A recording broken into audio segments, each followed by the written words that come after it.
Hey there, everyone, and welcome back to Utility Sports. We are starting this live stream here. We're going to give it a couple minutes for you guys to all jump into the live stream here itself. I'm super excited to be bringing this for you guys. We're going to be doing a mock draft here on the channel, the absolute final one. And this one's kind of just an appreciation for you guys' support throughout this whole process, tuning into the mock drafts every single week. Sometimes we would have 2 a week, especially with the second round videos as well. So it really does mean a lot to have the support that you guys have shown to us.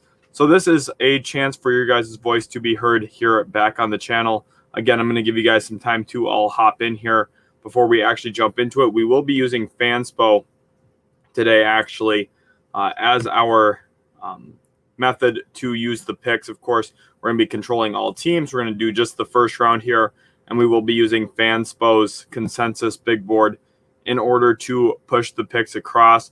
So hopefully you guys have been enjoying the content here. If you have been, hit that like button on this live stream. It would mean a lot to us. And also make sure to also subscribe if you are new throughout this process here. It would be awesome to have your guys' support. I'm going to go ahead and share this on Twitter and also on Instagram, or not Instagram, but rather Facebook as well. Just so we make sure that everyone is coming in and getting to see and be a part of the process. Welcome again, everyone, to the stream that is in here right now. It does mean a lot having your guys' support as we go out throughout this whole process. I'm super excited for the NBA draft. I should be watching it there with Austin in person, so that is extremely exciting. Welcome, everybody. Leave a comment so I know who's in here. It'd be awesome to hear from you guys. Just going to go on Facebook real quick or actually Twitter here and drop the link so that more people can hopefully hop in here as we go through the live stream. Again, welcome everybody.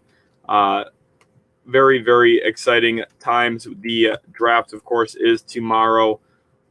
So it'll be awesome to have you guys be a part of everything that we're doing here at Utility Sports with the 4 of us here now. Let's go over to Fanspo and let's get this going a little bit now. Let's start this up. Of course, the Detroit Pistons are number 1 on the board. There is a lot of rumors that they might not go with Cade Cunningham. I'll be interested to see who you guys end up mocking to the Detroit Pistons throughout this process. What I figured is we'll do a 2-minute process on the clock. We're not going to start the clock quite yet. For this selection, we're going to give a little bit more time for more people to hopefully hop in here. We'll see how this goes. I know it's a little bit of a weird time. Afternoon right now at this point during a weekday probably isn't going to breed the most viewers possible, but it'll still be fun even if it's a smaller group in here. You guys will really have your voice heard on who you want the selection to be. Welcome everyone again to the stream. Hopefully you are enjoying the content that we've been posting here at Utility Sports. It does mean a lot to us having the support from you guys, so thank you again. Just throughout this whole process, you guys have been absolutely killing it. So we do really appreciate that. Cole, welcome to the stream, Cole. Awesome to have you in here. Thanks for tuning in. And let's get it started here. Now, with the first overall pick, the Detroit Pistons are on the clock here.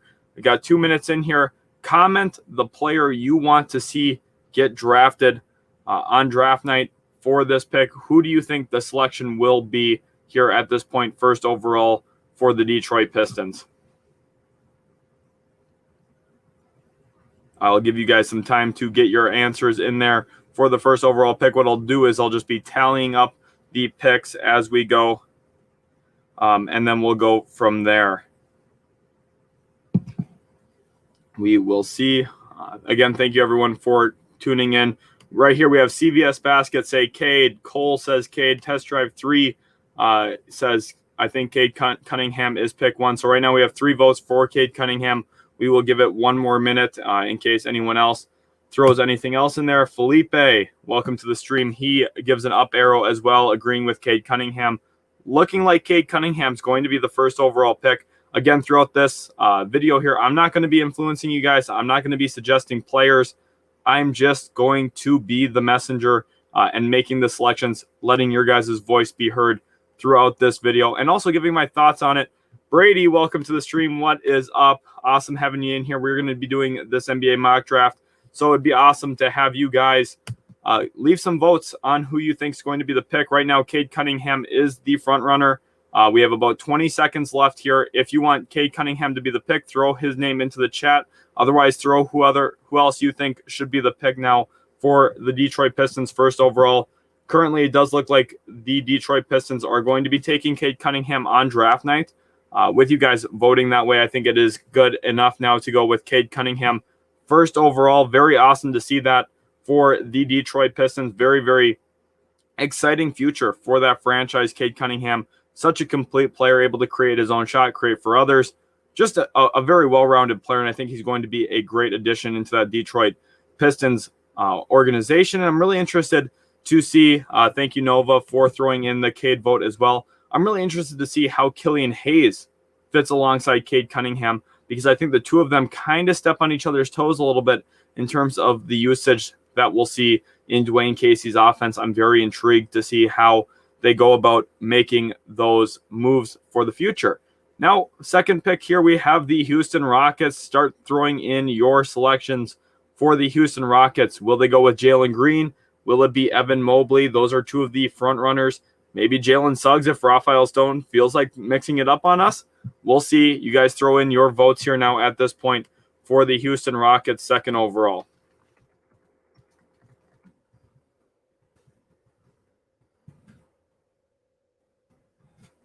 We have Brady here with a vote for Jalen Green, CVS Basket with a vote for Jalen Green, and Cole throws in a vote for Evan Mobley. So it's 2-1 Jalen Green with the slight edge at this point. Throw your votes in there, guys. I would love to see it. Felipe here now saying Jalen Green as well. So it is 3-1 for Jalen Green. We have another minute or so left on the clock at this point. It seems like that is going to be more than likely the selection. We have yet another vote here from Test Drive with a Jalen Green vote. So it's 4-1 here in favor of Jalen Green. Cole, as long as we're talking about the Houston Rockets, I'd like to hear why you think Evan Mobley should be the pick for the Rockets. I don't necessarily think that's wrong. I would just love to hear your reasoning. I think this will be a good time to, have a little bit of a collaborative chat about the players. We did have a big board go up on the channel as well today. So if you guys haven't checked that out, make sure to do that after this live stream. It's a top 60 big board, actually. So it's about an hour-long video. There's timestamps in the video as well. So if you want to jump to a top 30, top 20, top 15, whatever you guys want to see, it's very easy to do so if you just click into the description of that video. Nova J here with another vote for Jalen Green. It does look like Jalen Green is going to be the selection. So let's go ahead here and put in that selection. Jalen Green goes second overall in this mock draft. You guys are so far killing it. It's looking a lot like my mock draft so far, my most recent one that's up on the channel. And I think so far you guys are 2 for 2, honestly. I think Cade Cunningham goes first overall, despite some of the rumors that the Pistons are looking elsewhere. And I also think Jalen Green goes second overall to Houston. I think they're going to value his dynamism as a scorer and also ability to play make a little bit. I think he's underrated in that area. Now with the third overall pick, we have the Cleveland Cavaliers here. Start throwing your votes into the chat here in just 1 second. I would love to hear who you guys think will be the selection here for the Cleveland Cavaliers. Of course, they are picking third overall. So we will see if we get some votes in here for sure. Yep, Brady says here, Houston for sure needs some players. Yeah, they definitely need some help. And for Cleveland here, okay, let's get to this real quick. Cole, as I'm giving you guys some time to throw in your votes, Cole says, I think maybe he could be a better fit with Christian Wood as a mentor. But Jalen Green is also a great pick. Yeah, that's kind of how I feel too. I think that Mobley could be a really good fit in Houston, but I would opt for Jalen Green myself. But I think that there is a real argument, especially for the long-term upside. You look at Evan Mobley, he's kind of a freak of nature at that center position. CVS Basket here has put in a vote for Evan Mobley. Cole here voting Mobley as well. And Felipe, again, voting with the pack here, giving another up arrow for Evan Mobley. So it looks like a 4-0 advantage at this point for Evan Mobley to the Cleveland Cavaliers. And one thing I want to ask you guys, do you think on draft night there's a chance that Jonathan Kuminga could go to the Cleveland Cavaliers? I know that sounds a little crazy, but he had a real workout, a private workout with them, and he was very impressive in that workout. And the Cavaliers are considering him at this point, is what I've been hearing on the rumor mills. I would be very surprised if they do pull the trigger. But like I said in my mock draft, if a team is going to make a real shift in the top 5, I would not be surprised if it happens to be Cleveland. If a team on draft night does trade out of the top 5 pick, my guess is it would be the Cleveland Cavaliers with the Oklahoma City Thunder. My guess is the Thunder would jump up to 3 and grab, at that point, Evan Mobley. And then the Cavaliers would drop down to 6 and probably grab Jonathan Kuminga with the 6th overall pick, assuming he's still available here. And with that, we're going to say the pick here is set. Evan Mobley goes 3rd overall in this mock draft. Again, I think you guys are killing it, doing really, really good so far throughout this mock process. 4th overall now, we have the Toronto Raptors. So with the Raptors pick here, let's hear who you guys think is going to be the option here. Okay, Felipe here says, I don't think so. Mobley's a better fit with Okoro and Garland. See, that's what I think as well. I think Mobley should be the selection, but I wouldn't rule out the Kuminga selection either on draft night. I think that we could be really set up for a surprise, possibly. CVS Basket here says, it depends on how he played on the private workout. Exactly. I think from what I've heard, he looked really good, and Cleveland does have some interest, but I'm not sure if they're going to go outside of their original draft board. I think Evan Mobley would have been near the top. I know a lot of people are really valuing Evan Mobley's size and mobility over a lot of these other guys. Now for the Raptors here, we do have a couple votes streaming in. CVS Basket says Suggs. Cole also says Suggs. Make sure you guys throw in your votes as we go throughout this process. I would love to hear who you guys think is going to be the best option now at this spot for the Toronto Raptors. I think it's really a 2-man race, honestly. I think the Raptors are probably going to consider Jalen Suggs and Scotty Barnes here. Test drive, again, another vote. And he goes with the pack here to Jalen Suggs. If any of you guys are interested in baseball as well, we do have a trade that just broke. Starling Marte got traded to the Oakland Athletics. And Brady here goes with Jalen Suggs, the Minnesota-born player. Jalen Suggs played at Minnehaha Academy. And he's actually teammates with Chet Holmgren, who's probably going to be the first pick in the 2022 NBA draft. I'm going to be dropping a 2022 NBA mock draft on Friday, the day after the draft. So make sure you guys are staying put for that. Make sure you guys are subscribed so you don't miss out on that. And I think right now at this point, with it being 4-0 for Jalen Suggs, we can go ahead and make that the selection here. The Toronto Raptors take Jalen Suggs 4th overall. Now moving into pick 5, we have maybe one of the pivot points of the draft here, the Orlando Magic. Let's see who you guys mock to them here in this live stream. I'm interested to see if you go with Jonathan Kuminga, maybe Scotty Barnes. I think there's a real divide at this point of the draft if they go with the scoring option in Kuminga or if they look for more of a defensive playmaker type of arsenal in Scotty Barnes, who maybe doesn't necessarily fit as well with their current roster, but you're looking at bigger, higher upside possibly with Scotty Barnes. Played really well for the Florida State Seminoles. Let me know in the comment section who you think they go with here. Cole is the first one to get his vote in. He goes with Scotty Barnes. Welcome everyone to the stream as well. We are currently at pick 5 of this mock draft. So if you're just tuning in, let's go through real quick. Drop your thought here for the Orlando Magic. This is kind of what the available board is looking like. And so far, their selections have been pretty standard, honestly. The top 4 have looked like this. Cade Cunningham goes 1st overall to Detroit. Jalen Green to the Houston Rockets. Evan Mobley follows it up to the Cleveland Cavaliers. And 4th, we have Jalen Suggs to the Raptors, leaving us with where we're at now with pick 5. Let me know who you think goes here. Okay, Felipe agrees with Cole about Scotty Barnes, and CVS Basket votes for Jonathan Kuminga. So it's 2-1 currently. Make sure you guys are putting your comments in. Welcome again, everyone, to the stream. Really happy to have you in here. If you could take 1 second and hit that like button for me on this live stream, that would be greatly appreciated. Would love to hear from you guys currently at this point. And we get a couple votes here. Alex Erickson says Barnes. So we have now a 3-1 advantage for Scotty Barnes. It'll be interesting to see if any more votes come in to kind of shake this up a little bit. Scotty Barnes went 5th overall in my mock draft, but we have another vote here for Jonathan Kuminga. Now it's 3-2. Again, get your votes in there. Have your voice be heard. Trying to build the most collaborative platform possible on YouTube. And I hope you guys get to see really how much we really appreciate the viewership and how much you guys really do mean to us as we're trying to build up what we're doing here at Utility Sports. It just has been a real surprise, honestly. And Preston, welcome. You've been awesome in a lot of the NBA mock drafts. I know commenting. I'm pretty sure you're a Lakers fan, Preston. If you could confirm or deny that. I'm trying to remember everyone's favorite teams as we go throughout the process, and I'm pretty sure you are a Lakers fan if I'm remembering correctly. So it'll be awesome when we get around to the Lakers pick here in this first round mock draft live as you guys are voting. And we have a vote for Moses Moody. A little bit of a switch up here. Scotty Barnes, Jonathan Kuminga tied at 3 votes, and Moses Moody draws vote number 7. So it's 3-3-1. The next vote that comes in will be able to break it up. Okay, Preston, you are a Lakers fan. That's awesome. I'm glad I was able to correctly remember that. And I hope you feel like you guys are having your voice heard here at Utility Sports.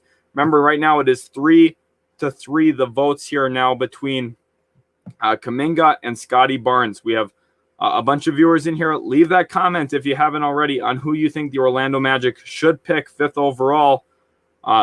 Okay, John's a Hawks fan. That's awesome to hear, John.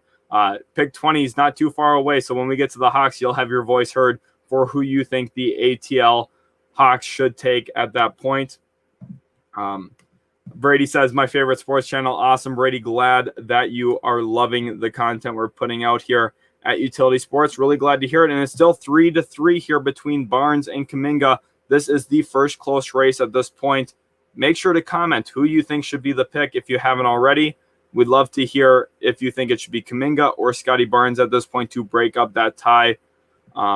Felipe is a Sixers and Grizzlies fan. Awesome to hear that. Felipe, I'd love to hear your thoughts on the Grizzlies trade that just went down the other day. What do you think about Valanciunas and pick 17 going out the door and bringing back in Steven Adams, Eric Bledsoe, taking in that salary, but also moving up in the draft to pick 10? I'd love to hear your thought on them.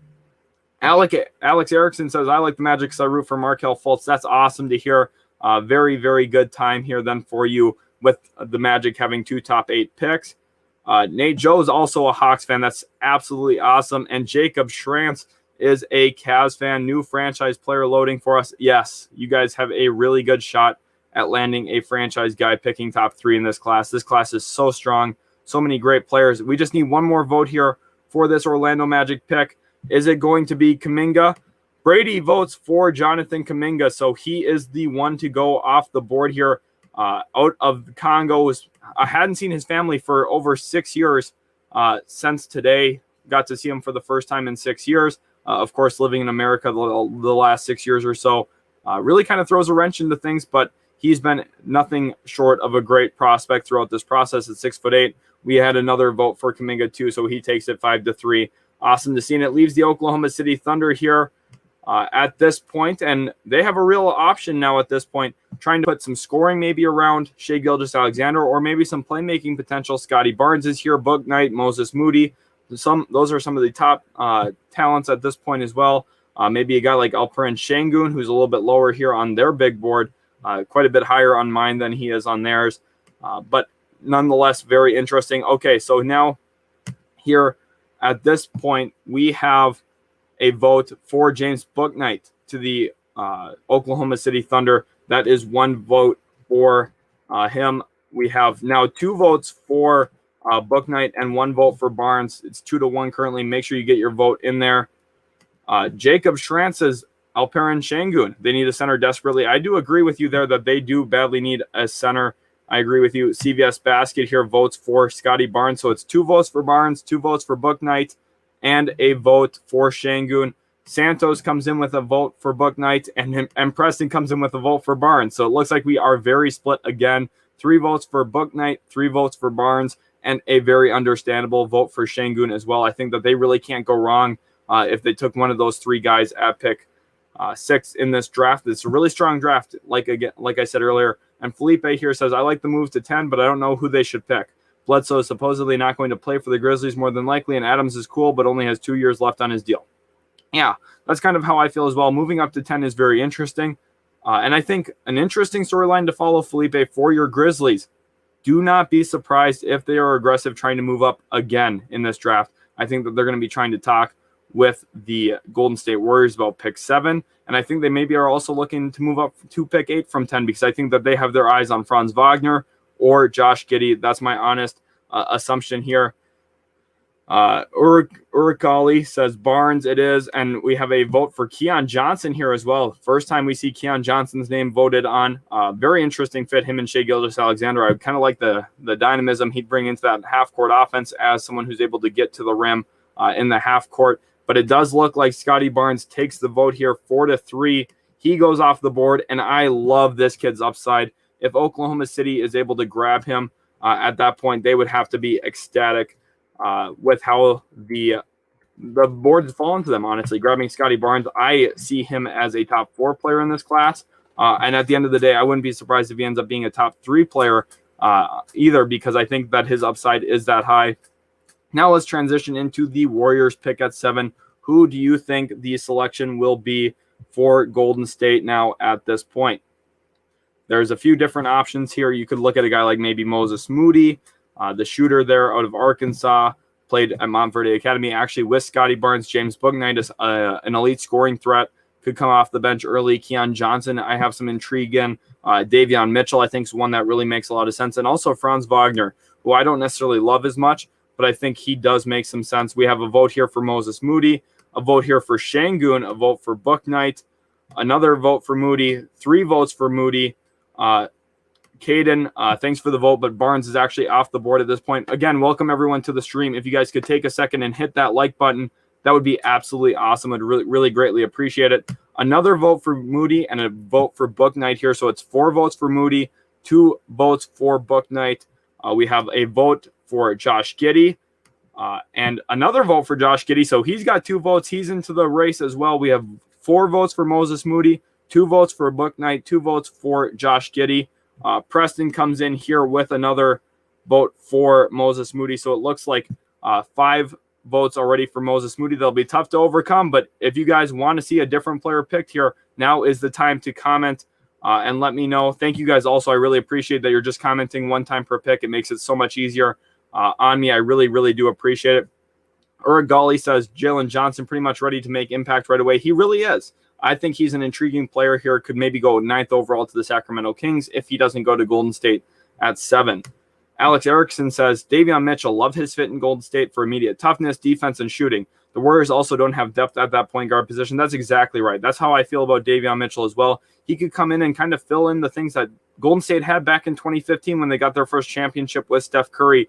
They were all about defense, depth, and shooting, and Davion Mitchell really brings that in to that group. Kane here with a vote for Josh Giddey. So 3 votes for Giddey, 5 votes for Moody. Davion Mitchell gets another vote here from Nate Joe, and we have another vote for Bouknight here. So we're looking at 3 votes for Bouknight, 3 votes for Giddey, and also 5 votes for Moses Moody, and also 2 votes for Davion Mitchell. So I'm going to give it another 20 seconds here or so. Throw your last final vote in if you haven't already, and we'll see Moses Moody looking like the front runner at this point to go 7th overall to Golden State. And right now, too, after this pick, we're going to take a brief pause to just comment your favorite player after this pick. I'll put a comment in, and then you can do it after that comment is set. At this point, it does look like Moses Moody is going to be the selection, so let's go ahead and mock him here. And now, at this point, I want to hear your guys' favorite player in the class. Let's go ahead and throw in the comments now after that. There we are. Favorite player in the class. I would love to hear your guys' thoughts. Sam here saying the pick might be Moody, but Bouknight will be better. That's how I feel too. I like Bouknight. I prefer him over Moses Moody quite a bit. I think he's a little bit more dynamic as an actual creator. But at the end of the day, I could see Moses Moody being a really good fit. Great. Here, we got a first comment about their favorite player in the class. Felipe really likes Cade Cunningham. That's a great option. That's a really great player to like a lot. He's really, really good. The stuff that he can do with the basketball is really, really impressive. You're standing as a 6'8" point guard, someone who has good feel for the game. He's selfless, willing to move the basketball. Really elevated Oklahoma State, a school that's not necessarily a great basketball school. And he really picked that team up, led them far into the tournament, ended up winning the Big 12 championship, did a lot of really great things. Jacob Schranz here says his favorite is Cam Thomas, future leading scorer, future league leading scorer. I'm not sure if he's got that type of potential, but he can really fill it up. I love what he brings. My biggest question is, will a team empower him to take enough shots to be the leading scorers. Zach Young here with an interesting selection, a group here. He says BJ Boston or Sharif Cooper. Welcome, Zach Young, to the stream. Glad you're able to get in here.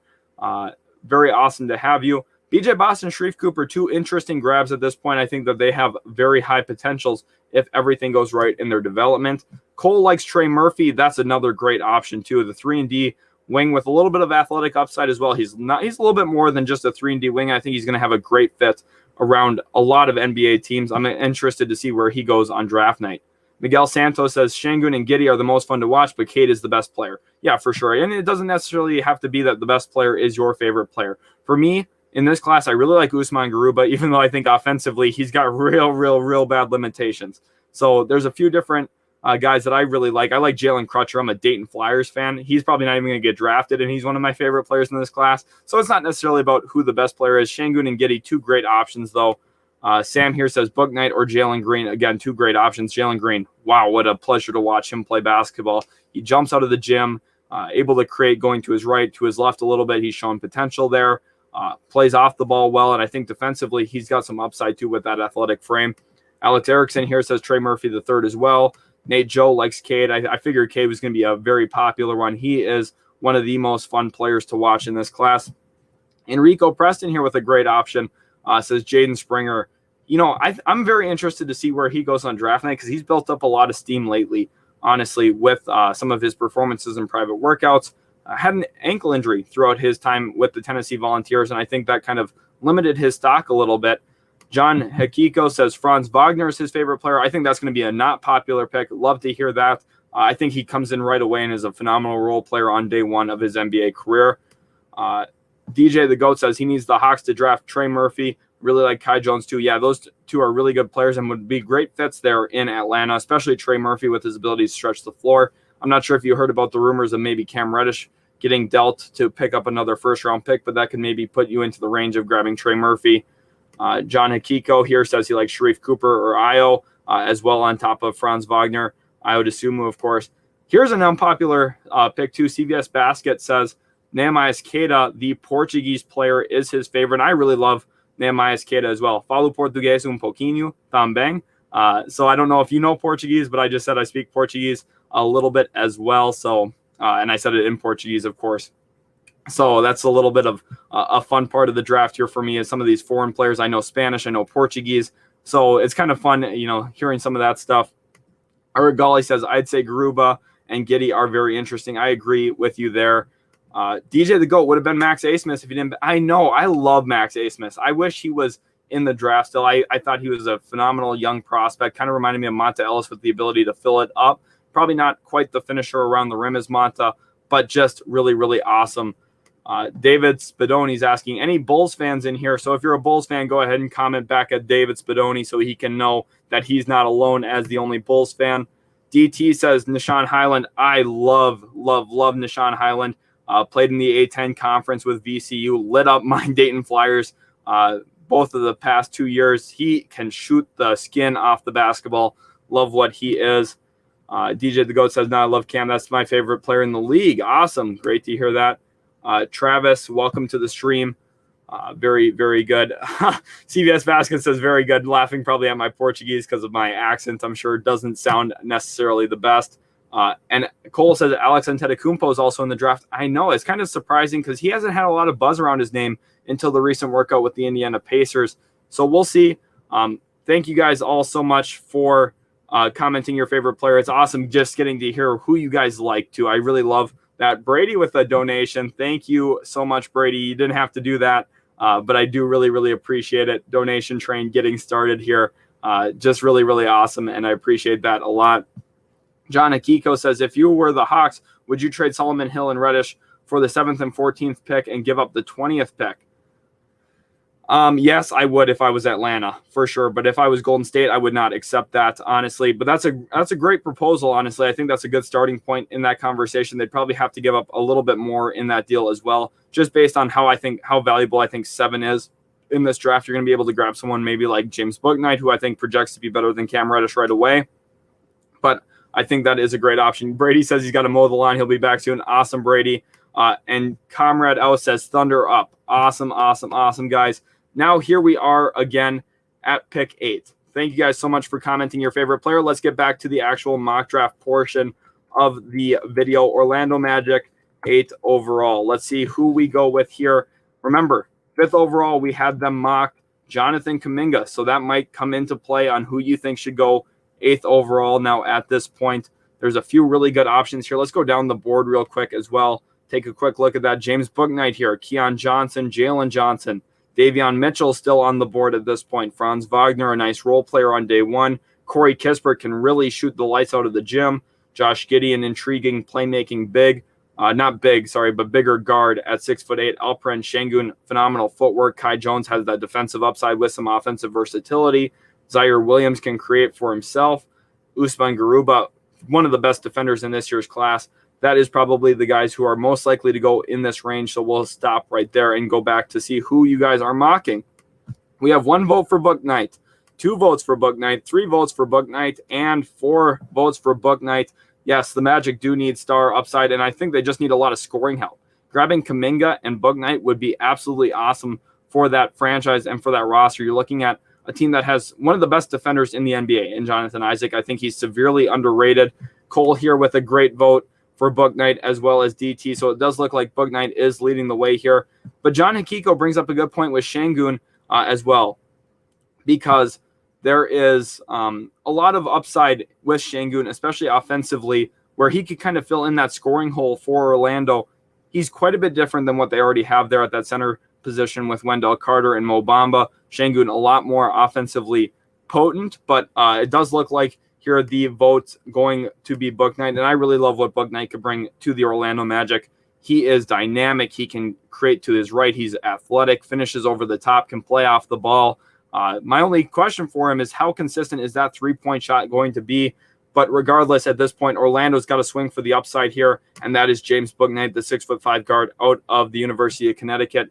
He is a fun, intriguing player to me, and I would love to see him land in Orlando. Kuminga and Bouknight going to Orlando. We've got to love the offensive upside there. Now we have the Sacramento Kings, 9th overall. Let's hear from you guys who you think should go to Sacramento, 9th overall. In my mock draft, I had Franz Wagner go here, so I'm interested to see who you guys have. I think Sacramento is one of the harder teams to read. They brought in a few different guys for workouts. They brought in Corey Kispert. They brought in, of course, Franz Wagner. I believe Keon Johnson's also worked out there. So there's a few different options. Here we have 1 vote for Franz Wagner. We have a few votes actually coming in. Okay, DT here says Jalen Johnson. Jason Chukwu, welcome to the stream as well. I haven't shouted you out quite yet, so that's awesome that you're in here. Franz Wagner as well. Cole with a Franz Wagner vote. Santos with Miguel Santos, welcome to the stream with a Franz Wagner vote. CVS Basket with a Wagner vote as well. John Hakiko with Jalen Johnson. Enrico Preston with a Wagner vote. Matty Ice, welcome to the stream. I know you've been in some of the other streams in the past, so welcome back again with a Franz Wagner vote. It just looks like Franz Wagner is running away with this one. It kind of seems like a very safe bet at this point that Franz Wagner is going to not only be the pick here in this mock draft, but probably will be the pick on draft night. I think he brings a good element of toughness and grit to that roster, and I think the Sacramento Kings are going to be all about trying to make the playoffs here. 10th overall, now we have the Memphis Grizzlies on the board, and we will see who they are going with. Okay, so very interesting. I think, Nate, Joe, you're going to have to let me know, was the Alperen Şengün vote for the Grizzlies or was it for the Kings? My guess is it probably was for the Kings. And Sports here with a vote for Nehemiah Skeda, who that would be quite a bit early, but we will see here now. For the Grizzlies, we have a vote for Kai Jones. Of course, they just moved on from Valanciunas. So there's a little bit to watch there with that process if they're going to look at a big man. Jason Chukwu says Moody. Moody's actually off the board. He went 7th overall to Golden State. Here, interesting. Sports says Sharif Cooper to Memphis. Cole says Jalen Johnson here. Okay, so Nate Joe's vote was for Şengün to the Grizzlies. Thank you for clearing that up for me. Really appreciate it. Again, everyone, welcome to the stream. I'm so happy to have you guys in here. Go ahead, hit that like button for me real quick if you could. Just lets me know I'm doing a good job and that your guys' voices are heard and you guys felt heard in our community here. We're trying to build up the most collaborative platform where you guys feel like you can come in, talk sports, and share your insight and opinion. It's not just us doing all the talking. Jay Anderson, I know you've been in a ton of our streams in the past. He votes for Jalen Johnson here as well. It looks like a lot of Jalen Johnson votes. DT says Josh Giddey or Trey Murphy. Interesting. We see Trey Murphy get a vote here into the top 10. Jalen Johnson. Will Delhoff says got to be Giddey here. So it looks like we got 2 votes for Josh Giddey, and currently we have, I believe, 3 votes for Jalen Johnson. Gali says Şengün here, so we have 2 votes for Şengün as well. Jason Chukwu here changes his vote from Moody, who was off the board, to Jalen Johnson. It looks like CBS Basket says, I'm a fan of Keita, but 10 is too high, maybe late second. Yeah, I don't think he'll go quite 10th overall. But I do think there is some good upside for him, especially on the offensive glass. I think that's really where he's going to find a role in the NBA. Enrico Preston here with a Josh Giddey vote. Kelvin comes back with a Jalen Johnson vote, though. Will Delhoff, you actually vote right here in the chat like you did earlier with the Giddey selection. I know you put got to be Giddey, so I have been counting them in my head as we go here. It's currently 4 votes for Jalen Johnson, 3 for Josh Giddey. Zach Young, Moses Moody's actually off the board. He went 7th overall. Icy Demp, welcome to the stream. I know you've been commenting on a lot of our recent NBA mocks, so it's awesome having you in here. He votes for Jalen Johnson. Felipe votes for Jalen Johnson. And Will Dahlhoff says, did the Kings take Wagner? Yes, they did. Let's actually do a quick recap here. Zach Young now voting for Jalen Johnson. So this pick here, probably set here. We're going to give it another 30 seconds. We'll do a quick recap now. At this point, through the top 10, Cade Cunningham went 1st overall to the Detroit Pistons. Jalen Green goes 2nd. Mobley 3rd to the Cavaliers. 4th, the Raptors take Jalen Suggs. Number 5, the Orlando Magic take Jonathan Kuminga, followed up by Scotty Barnes going 6th overall to Oklahoma City. Moses Moody goes 7th overall to the Golden State Warriors, followed by Book Knight 8th overall, and Franz Wagner goes 9th to the Sacramento Kings. And now at pick 10, like you guys voted, Jalen Johnson comes off the board to the Memphis Grizzlies. Now pick 11, we have the Charlotte Hornets here. Let me know who you think is the pick for Charlotte at this point. I think they're one of the swing teams in this year's draft, honestly, in a lot of ways. I think that they are going to kind of shake up the board a lot because there's a few different ways that they could look. Not having Moses Moody here or Book Knight on the board, I think, does hurt a little bit. I think that's who they'd probably prefer to go at best case scenario for them. But now we've got actually some votes really coming in quickly here, guys. Again, thank you so much for tuning in. You guys are absolutely killing it with the support. And also, you guys are making phenomenal picks, honestly, as we go throughout here. I wouldn't be surprised if these are actually all right so far because I've agreed with a lot of them, to be honest with you. Felipe here says Jalen or Kispert would be good for me. Okay, so Jalen Johnson off the board here. His vote is for Kispert to the Hornets. Will Dahlhoff with another vote for Alperen Şengün. Kelvin votes for Şengün as well. CBS Basket follows up with a Şengün vote. So it's 3-1 at this point. Şengün in the lead. Kispert has 1 vote. Make that 2 with Nate Joe's vote here. Emperor 2K going with a Zaire Williams vote. Quite early. Didn't expect to see him get a vote at 11th overall, but I understand why. He's got really good upside. Can handle the rock. So we've got 2 votes for Kispert, 3 votes for Şengün, and 1 vote for Zaire Williams. Followed up by a vote for Kai Jones here. 2 votes for Kai Jones. Welcome, Jamorius White, to the stream. Awesome having you in here. Charles A. Smith Jr., welcome to the stream. I know you've been absolutely killing it, keeping up with the content here. Hopefully you enjoyed that big board today that got posted on the channel. You vote for Keon Johnson here. Now, Alex Erickson comes in with a Alperen Şengün vote. Golly, that's a good idea here. Trade to Oklahoma City and pick Giddey. We will not be doing trades, obviously, in this because it's just a little clunky with all the viewers. It's really hard to coordinate something like that. But I think that is a real possibility here. If Oklahoma City wanted to move up and grab Josh Giddey, they have so many assets that they're going to be able to do that. Jay Anderson here with a Şengün vote. EJ1 here votes Isaiah Jackson, who's an intriguing big man to me as well. Cole says Keon Johnson. So right now it looks like 5 votes for Şengün, 2 votes for Keon Johnson, 2 votes for Corey Kispert. Matty Ice comes in with another Şengün vote. That's 6. Kai Jones gets another vote here as well. Will Dahlhoff's already voted. Okay, Urigali puts his vote in for Alperen Şengün if they're not trading. Great. Thank you, Urigali. Great move there. Miguel Santos says Şengün. but hoping he would fall to the Spurs. I know that would be a dream scenario. The Spurs get a post-scoring big man. They need some help on the offensive end, and I think Şengün would have been perfect.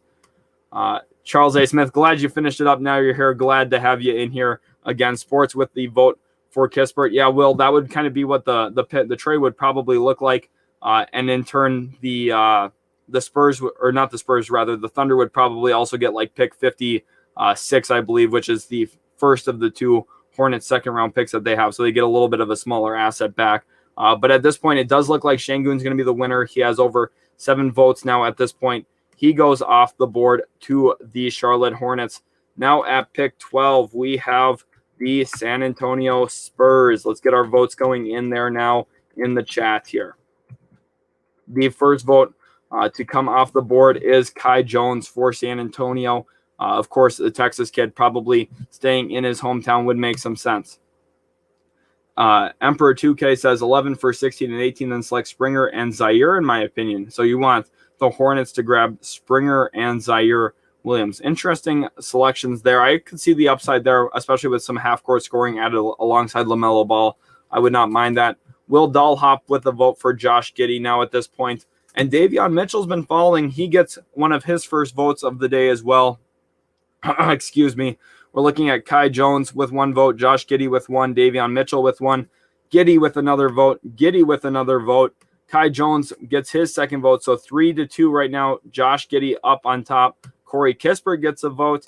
Josh Giddey gets another vote. 4 votes for Josh Giddey. Kai Jones gets his third vote as well, though. Matty Ice gets another vote for Josh Giddey, so there's 5 now. Sports Mania, welcome to the stream. Glad to have you in here.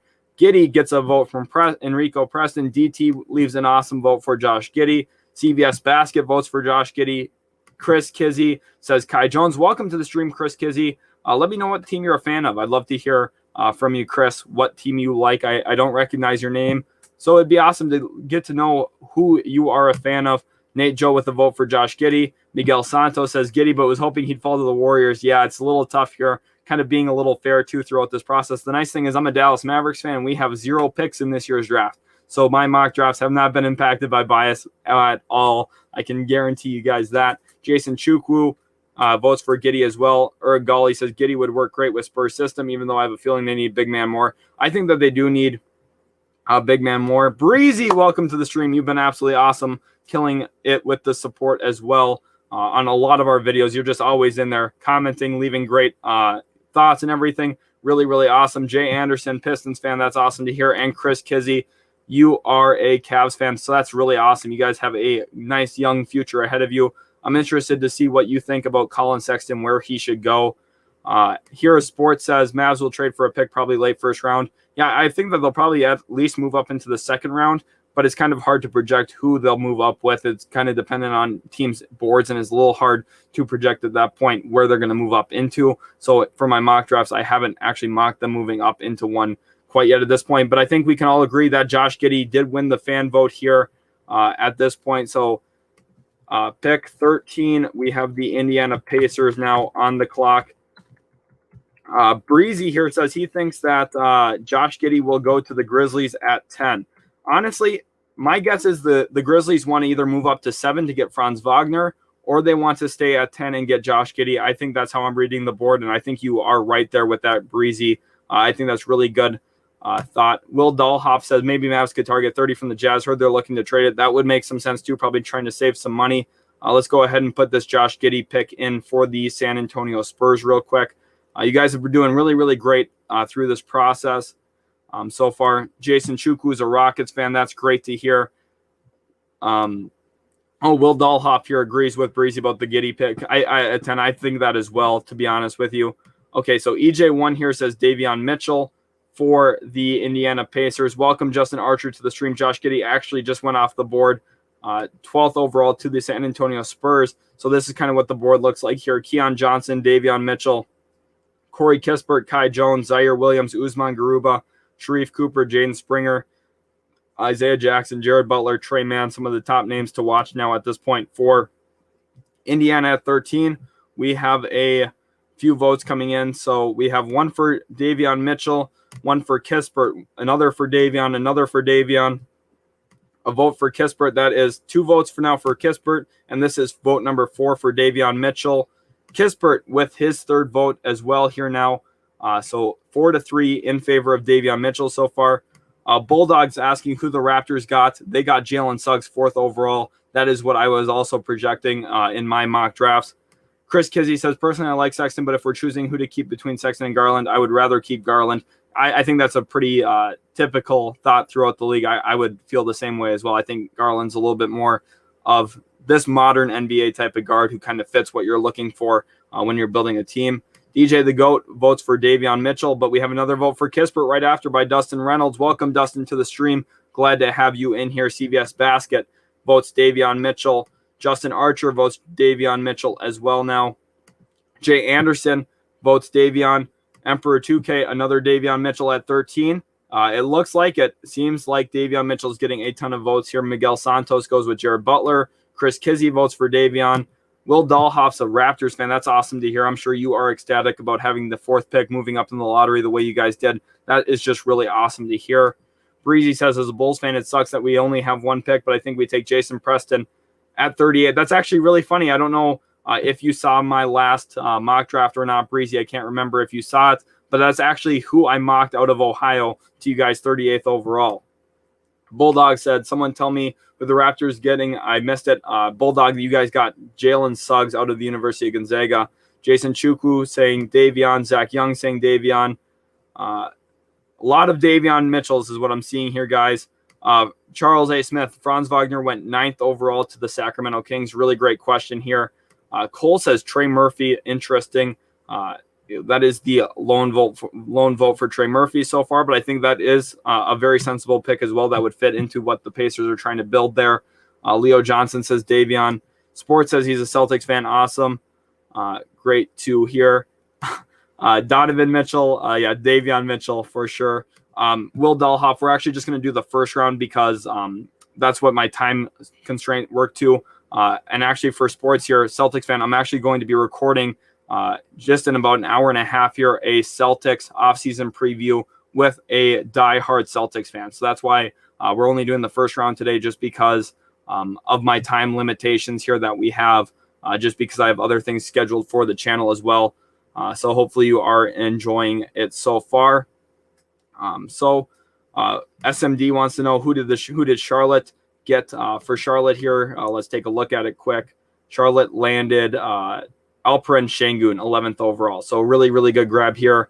And now 13th overall, we are having Davion Mitchell go off the board to the Indiana Pacers. I think that's a perfect grab, especially with the rumors surrounding Malcolm Brogdon.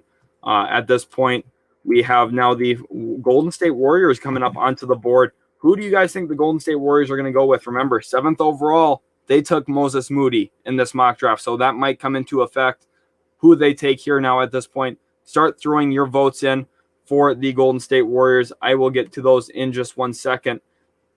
Let's do a little bit of roll call here on who is still on the board. We have Keon Johnson from the University of Tennessee, the athletic combo guard. Corey Kispert, a sharpshooting wing. Kai Jones, the defensive upside freak out of Texas. Zaire Williams has shot creation potential for himself. Out of Stanford, Usman Garuba, a really, really versatile defender. Protect the rim, can guard out on the perimeter. Matched up with Kevin Durant so far during the Olympics at least once and looked pretty good doing so. Sharif Cooper, a pure playmaking point guard out of Auburn. Jaden Springer, a dynamic guard who can get into the mid-range area, create for himself, and also has some athletic upside as a not huge guard. Jared Butler, of course, just got cleared recently. We know what he is. And Isaiah Jackson, a rim-protecting big, look like some of the options that are best now at this point. Let's go through some of the votes here and see what we're seeing. I'm seeing a lot of Kispert here. Kispert from Kelvin. EJ1 with Kispert. Corey Kispert here, the vote from Dahlhoff. Thank you, Will, for the votes. Dustin Reynolds says Kispert. Cole says Kispert. Miguel Santos says Chris Duarte. Very, very intriguing that we have a Chris Duarte vote.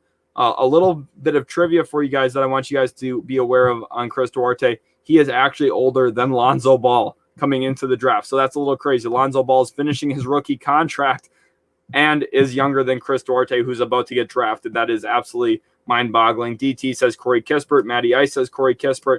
Jason Chukwu says Corey Kispert.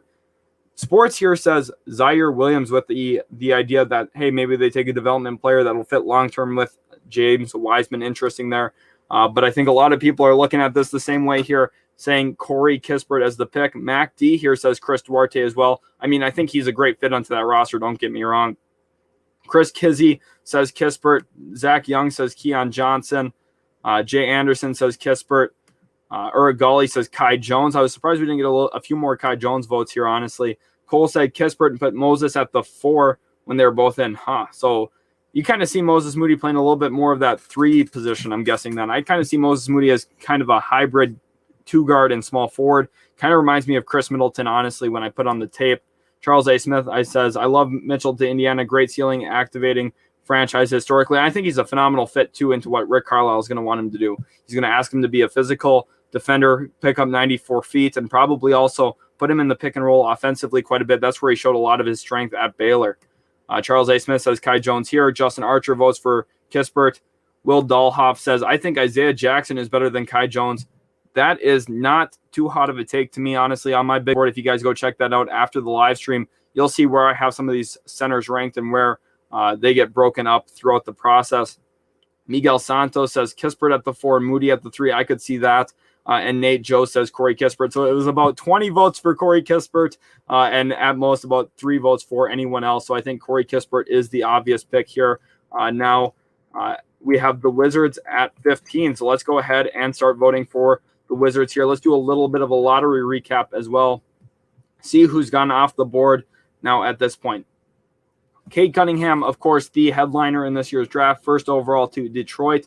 Jalen Green goes second overall out of G League Ignite to Houston. Evan Mobley, third overall to the Cleveland Cavaliers. Jalen Suggs goes fourth.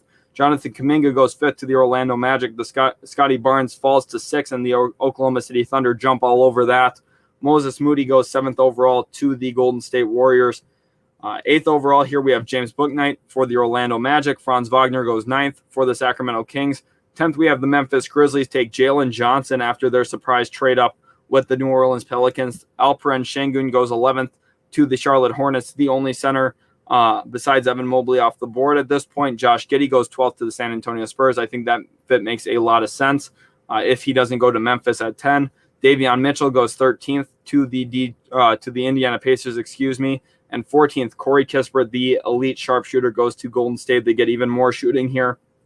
And now with the Wizards here on the clock, we'll see what you guys have mocked for them. Again, thank you guys so much for all the support. You guys have been absolutely killing it with the comment game.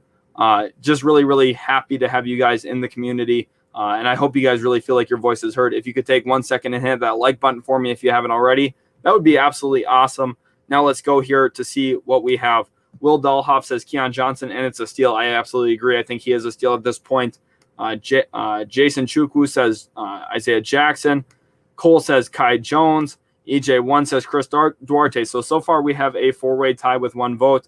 Make that a 5-way tie. Justin Archer says Usman Garuba. Kelvin says Keon Johnson. He gets his 2nd vote, so he's leading the pack so far. Enrico Preston says Keon Johnson. Zach Young says Keon Johnson. Matty Ice says Keon Johnson. So it looks like Keon Johnson's out in front with 5 votes so far. Trey Murphy gets a vote.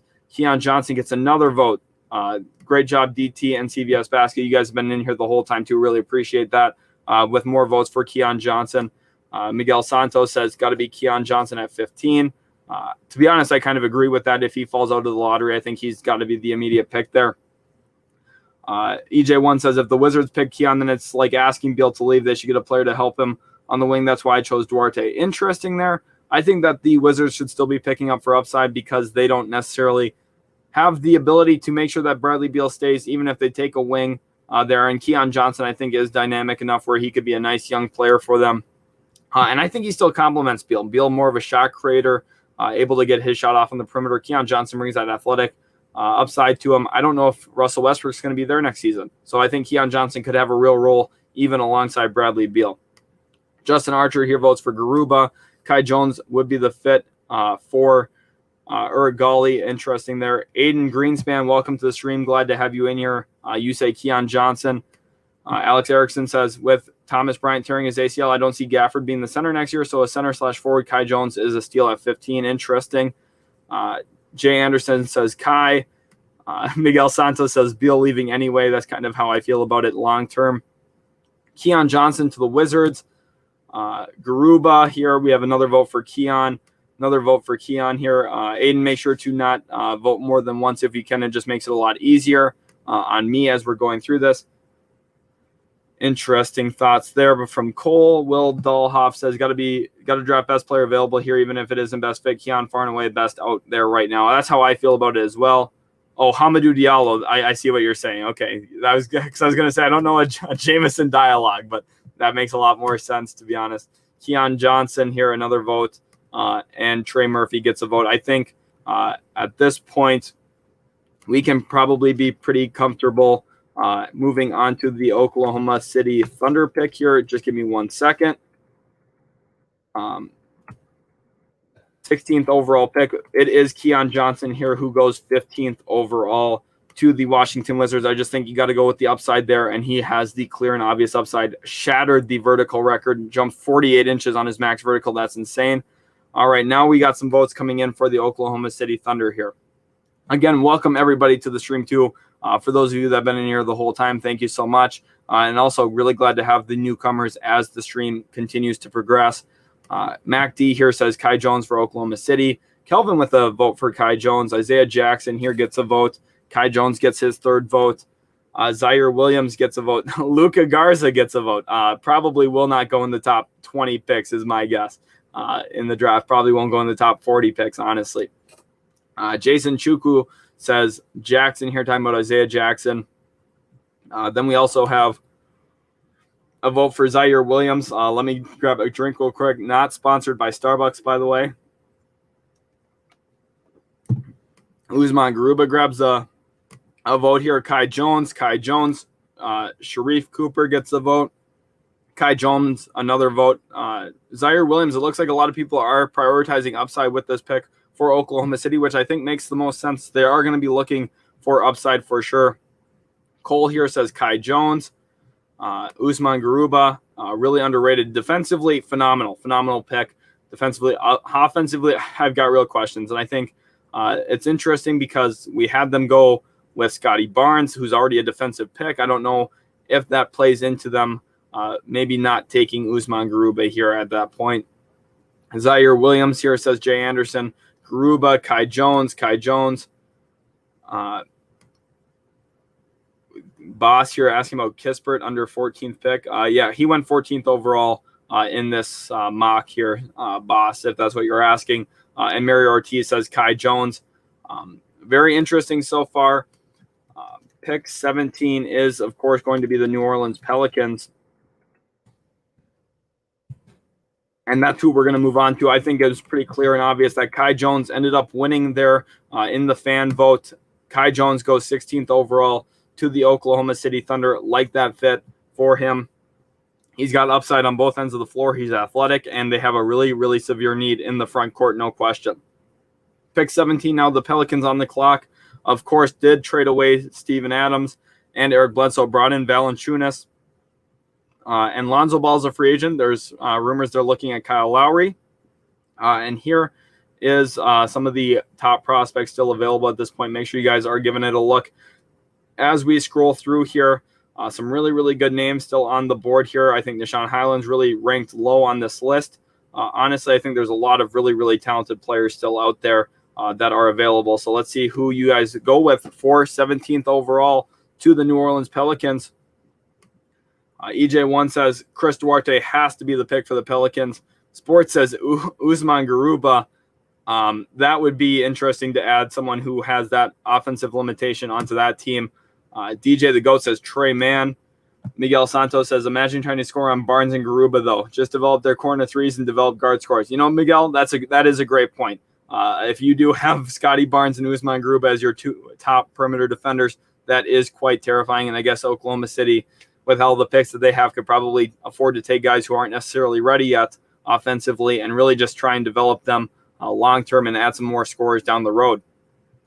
The CBS Basket here votes for Zaire. So currently we have one vote for Chris Duarte, one vote for Garuba, one vote for Trey Mann, one vote for Zaire. Duarte gets another vote. Garuba gets another vote. Here, this says Varuna, but I'm sure he meant Garuba. probably just like a typing error typo there. We have a Zaire Williams vote. That's his second. We have 3 votes for Garuba at this point. 3 votes now for Duarte after DT gets involved here with a nice vote. Mac D says Sharif Cooper, who is an interesting fit there in New Orleans. Very intriguing there. Kelvin says Duarte. Dustin Reynolds says Duarte. So currently here, it looks like it is a 5-3 lead for Duarte. Cole did correct his typo there. Said Garuba. Thank you for correcting that. Just so I am for sure getting the votes right here. I want your guys' voice is to be heard perfectly. Miguel Santos says Trey Mann. Alex Erickson says Trey Murphy III. We have another Garuba vote. Sharif Cooper and Garuba. So right now, Sharif Cooper has 2 votes. Trey Mann has 2 votes. Sharif Cooper, or I already said him, sorry, excuse me. Usman Garuba has 5 votes. And it looks like Chris Duarte has 5 votes as well. So we are looking between a tiebreaker there between Garuba and also Chris Duarte. So we'll see here. Zion and Zaire would be confusing. Yeah, no kidding. You have the play-by-play announcer going Zion or Zaire all game long. That is an interesting point. Charles A. Smith says Josh Christopher Jr. I love what Josh Christopher could bring to the NBA. I think he's an intriguing prospect. We have another vote for Trey Murphy here. And Zach Young breaks the tie here. We're going to go 20 more seconds now at this point. Garuba has a 1-vote lead over Chris Duarte. We will see if it holds up. Again, 10 more seconds now at this point. Will Garuba be the selection, or will it be Chris Duarte in a comeback here? If you want to see Garuba as the pick, put his name in now. If you want to see Duarte, let me know in the chat. Right now is the time to find out who is going where. We'll give it 5 more seconds here now. We'll see who goes where and at what point. We have a couple votes still coming in, I'm pretty sure. Let's give it 1 more second. Yeah, we have a vote for Duarte. That ties it up. But then we have back-to-back votes for Garuba. Usman Garuba, the surprise pick here to the New Orleans Pelicans. I know that they need a lot of defensive help, and he's a phenomenal Swiss Army knife on that end of the floor. But I do have some concerns about their offensive upside then, especially in the half court. I do have some questions. But here now we have the Oklahoma City Thunder at pick 18. Again, guys, you are doing so great in this mock draft. Honestly, most of these picks I think make a lot of sense, and I don't think that there's really one that is like a big-time head-scratcher to me so far. So I think you guys are really killing it. Just a quick little recap here. You can look on the screen and see who's gone where so far at this point. I think one of the surprise ones for me so far is Jalen Johnson to Memphis. I wasn't expecting that before starting the live stream, but I think that there is some good understanding why he brings the wing scoring element, and I think that Memphis badly needs that. Let's go back now. Pick 18 to the Oklahoma City Thunder. Remember, they've drafted Scotty Barnes and Kai Jones at this point, so I'll definitely let that impact your thought process here. Gully votes for Zaire Williams. We have 1 vote for Zaire, 1 vote for Trey Murphy, 1 vote for Trey Mann. Zaire Williams with a 2nd vote and a 3rd vote. DT and Justin Archer both throwing their votes in there. Jason Chukwu says Zaire Williams as well. Dustin Reynolds says Isaiah Jackson, so doubling down in the front court. They're very interesting. Trey Mann gets his 2nd vote. Zaire Williams gets his 4th vote. Then we also have Sharif Cooper grabbing a vote. Welcome, Dalm, to the stream. Glad to have you in here. Charles A. Smith says Trey Murphy. He gets his 2nd vote. Cam Thomas gets a vote from Alex Erickson. I would actually really like that. You give another dynamic scorer next to Shai Gilgeous-Alexander in that backcourt. Him or Trey Mann, I think, make a lot of sense here as well. Mary Ortiz gives a Zaire Williams vote. Dustin Reynolds says OKC needs a big, and Jackson can develop there. I definitely agree with you. He's a really good rim protector. I think you could play him next to Kai Jones, honestly, with the Kai Jones upside that he has. And let's be honest, Pokusevski's not a center. Pokusevski's going to play like a small forward, honestly, with the way that his body's built. I know he's tall, he's lengthy, but he doesn't, hit the boards as hard as a center really needs to. Mac D says trade this pick for Sexton. That would be interesting. I'm not sure if that necessarily gets the deal done. I have a hard time gauging what Colin Sexton's real value is on the market. Sharif Cooper gets a vote. Sharif Cooper gets another vote. Then Will Dahlhoff goes with Zaire. Mac D says Zaire Williams. Chris Kizzy says Murphy. Miguel Santos says Zaire Williams. Too much upside and a premium archetype to pass on at this point. That's a very great point. Will Dahlhoff says, let the record show if I was here, I would have voted for Isaiah Jackson at 16. Very, very good point there. Sports says Luka Garza, again, probably going to be the only vote for Garza yet. Zaire Williams screams Kevin Knox to me. Interesting there. I definitely think there is a very low floor for Zaire Williams where he does not pan out very well in the NBA. Zach Young says Isaiah Jackson. Enrico Preston says Isaiah Jackson. But at this point, it looks like it's probably between Sharif Cooper, Zaire Williams, or Trey Murphy. We'll give it another 30 seconds. Right now, Zaire Williams up by quite a bit, though. Cleveland wants a ton, says Dalm. See, that's kind of how I felt like they would want. I think they'd want a little bit more than pick 18 as well. He is too high basketball IQ to be Kevin Knox. Just needs, that is a good point too, Miguel Santos. I want to know what you guys kind of think about this with Zaire Williams. I think that is going to be the pick here. But before we go ahead and do that, don't start doing the next pick yet either. We'll take a little brief discussion point here with Zaire Williams. I have a comparison. This is on my big board that just got posted today on the channel. I'd love to hear what you guys think about it. My comparison for him is Nicholas Batum with more athleticism. I think he's a slightly more athletic Nicholas Batum. And I'm not necessarily mentioning, the Charlotte Hornets end of career Nicholas Batum, what we saw with the Clippers this year, but more so was talking about what we see with Nicholas Batum when he was with the Portland Trailblazers before he got the big payday. I think someone like Zaire Williams really reminds me of a younger Nicholas Batum with his ability to impact the game in a lot of ways, can handle the rock, be a secondary, tertiary ball handler, can also get his own shot off, can attack the rim, stands at that nice 6'8" length. That is who really stands out to me in my comparison.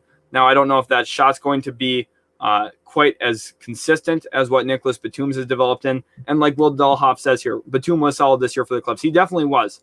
Because you're looking at somebody who just knew how to play his 3-and-D role with Nicholas Batum. But, the younger Nicholas Batum was just more dynamic, and I think that's kind of what Zaire Williams really translates to in the NBA.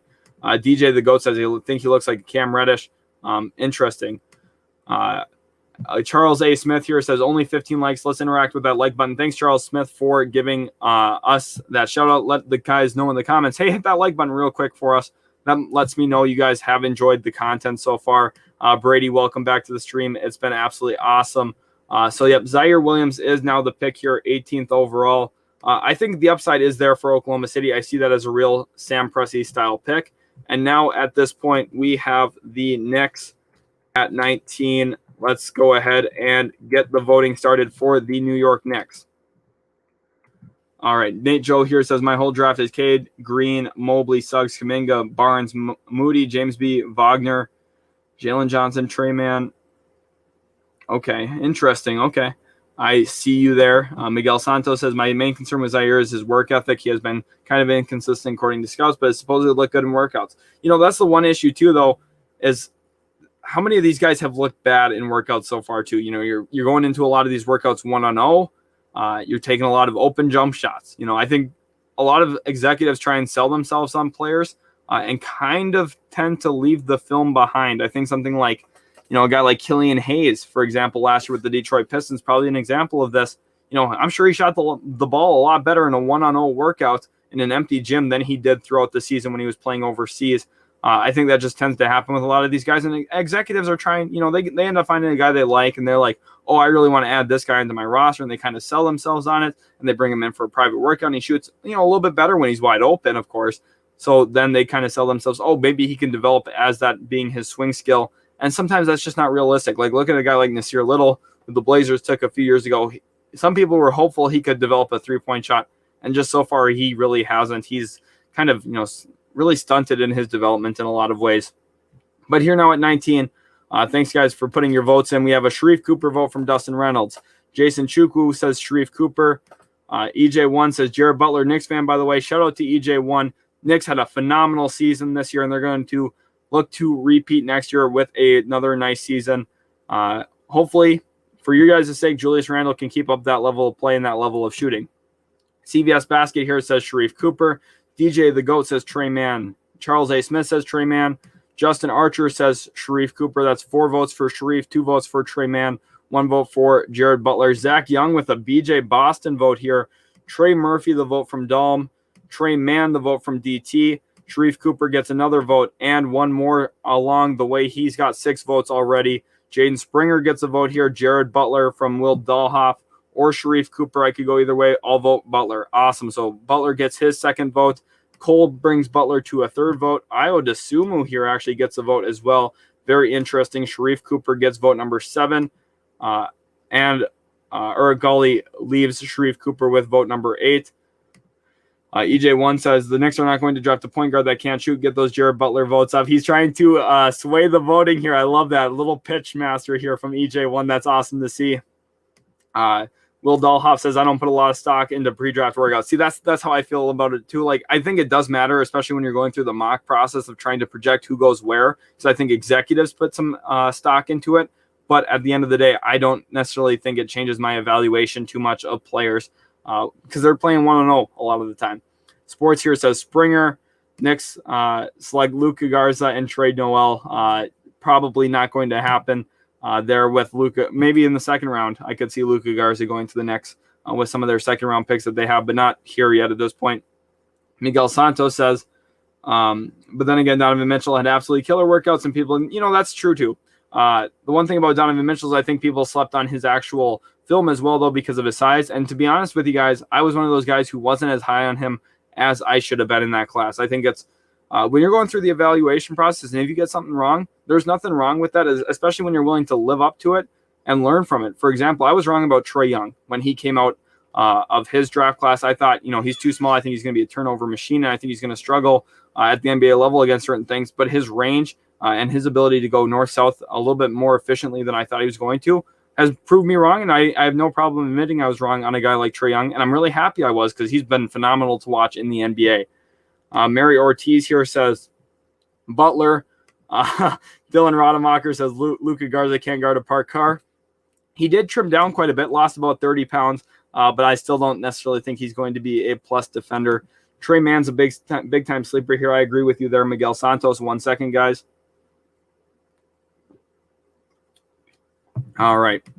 Charles A. Smith says, please don't remind me of the latest flameout in this year at the 4 for my Trailblazers. Sorry, Charles. Not trying to take shots at your Blazers there, but he just did not pan out the way I think a lot of people were trying to sell themselves on his athleticism. Justin Archer says, I even thought Sharif can't shoot. We can help him develop. Interesting there. Sometimes the shot just never comes along. So, but he is the leading vote guy so far. I was wrong about Jared Culver. See, exactly. Sometimes you just get it wrong. I didn't like Jared Culver. I'm happy that I didn't really buy into it. I liked him as a college player. I liked the way he played the game, but I didn't really see him as a nice NBA talent. But I was really wrong. Really, really, really wrong on a guy like Trae Young. And I've been wrong on a lot of other guys. When you go through evaluation and you're doing as many draft classes as I've done already, you're going to get guys wrong, and there's nothing really wrong with that. Especially when I'm not in a position right now where I'm drafting for a team. Hopefully sometime down the road, that's where I end up. That would be awesome. And then at that point, it'll be a lot more important if I mess up. But at this point so far, not too bad if I make a mistake here or there. Cole here saying Sharif Cooper passing and Obi Toppin dunks. That would be crazy. I'm a Dayton Flyers fan. Obi Toppin. Oh my gosh. I love that guy. Justin Archer says, yeah, Sharif is still a good passer. Just needs some work at shooting.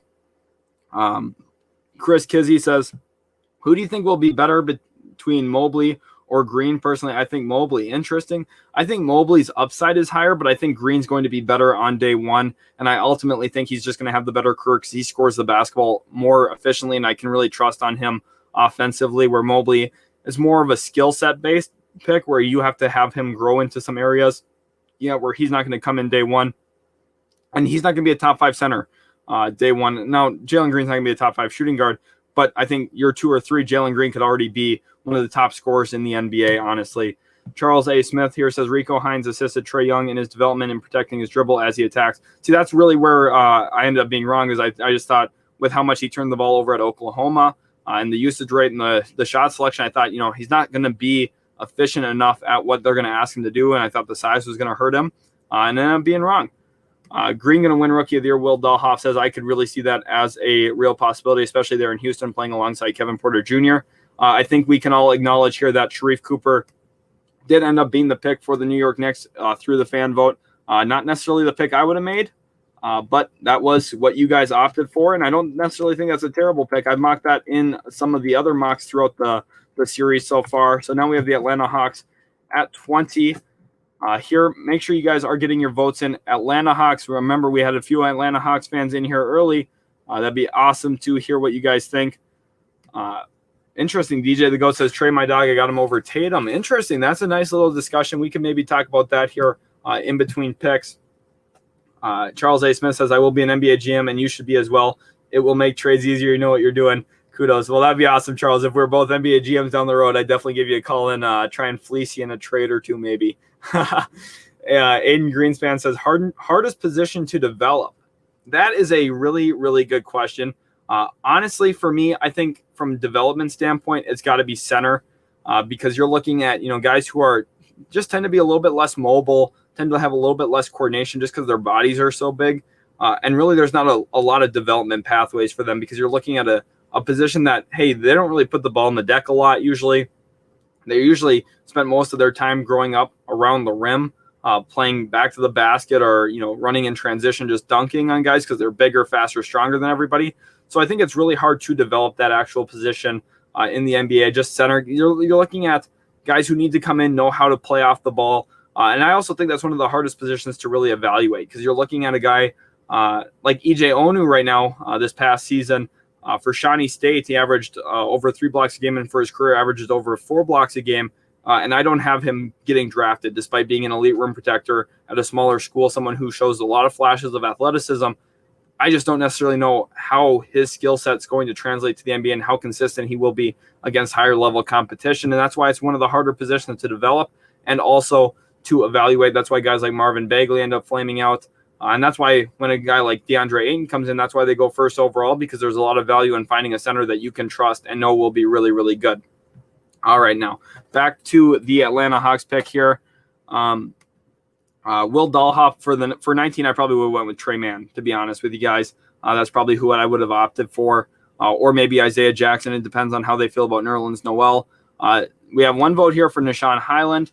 Oh, actually, that's who I would have went with. I would have went with Nishan Highland, even though he's kind of similar to Emmanuel Quickly. I just really love Nishan Highland. I think he's a phenomenal player. DJ the Goat says Trey Murphy here for Atlanta.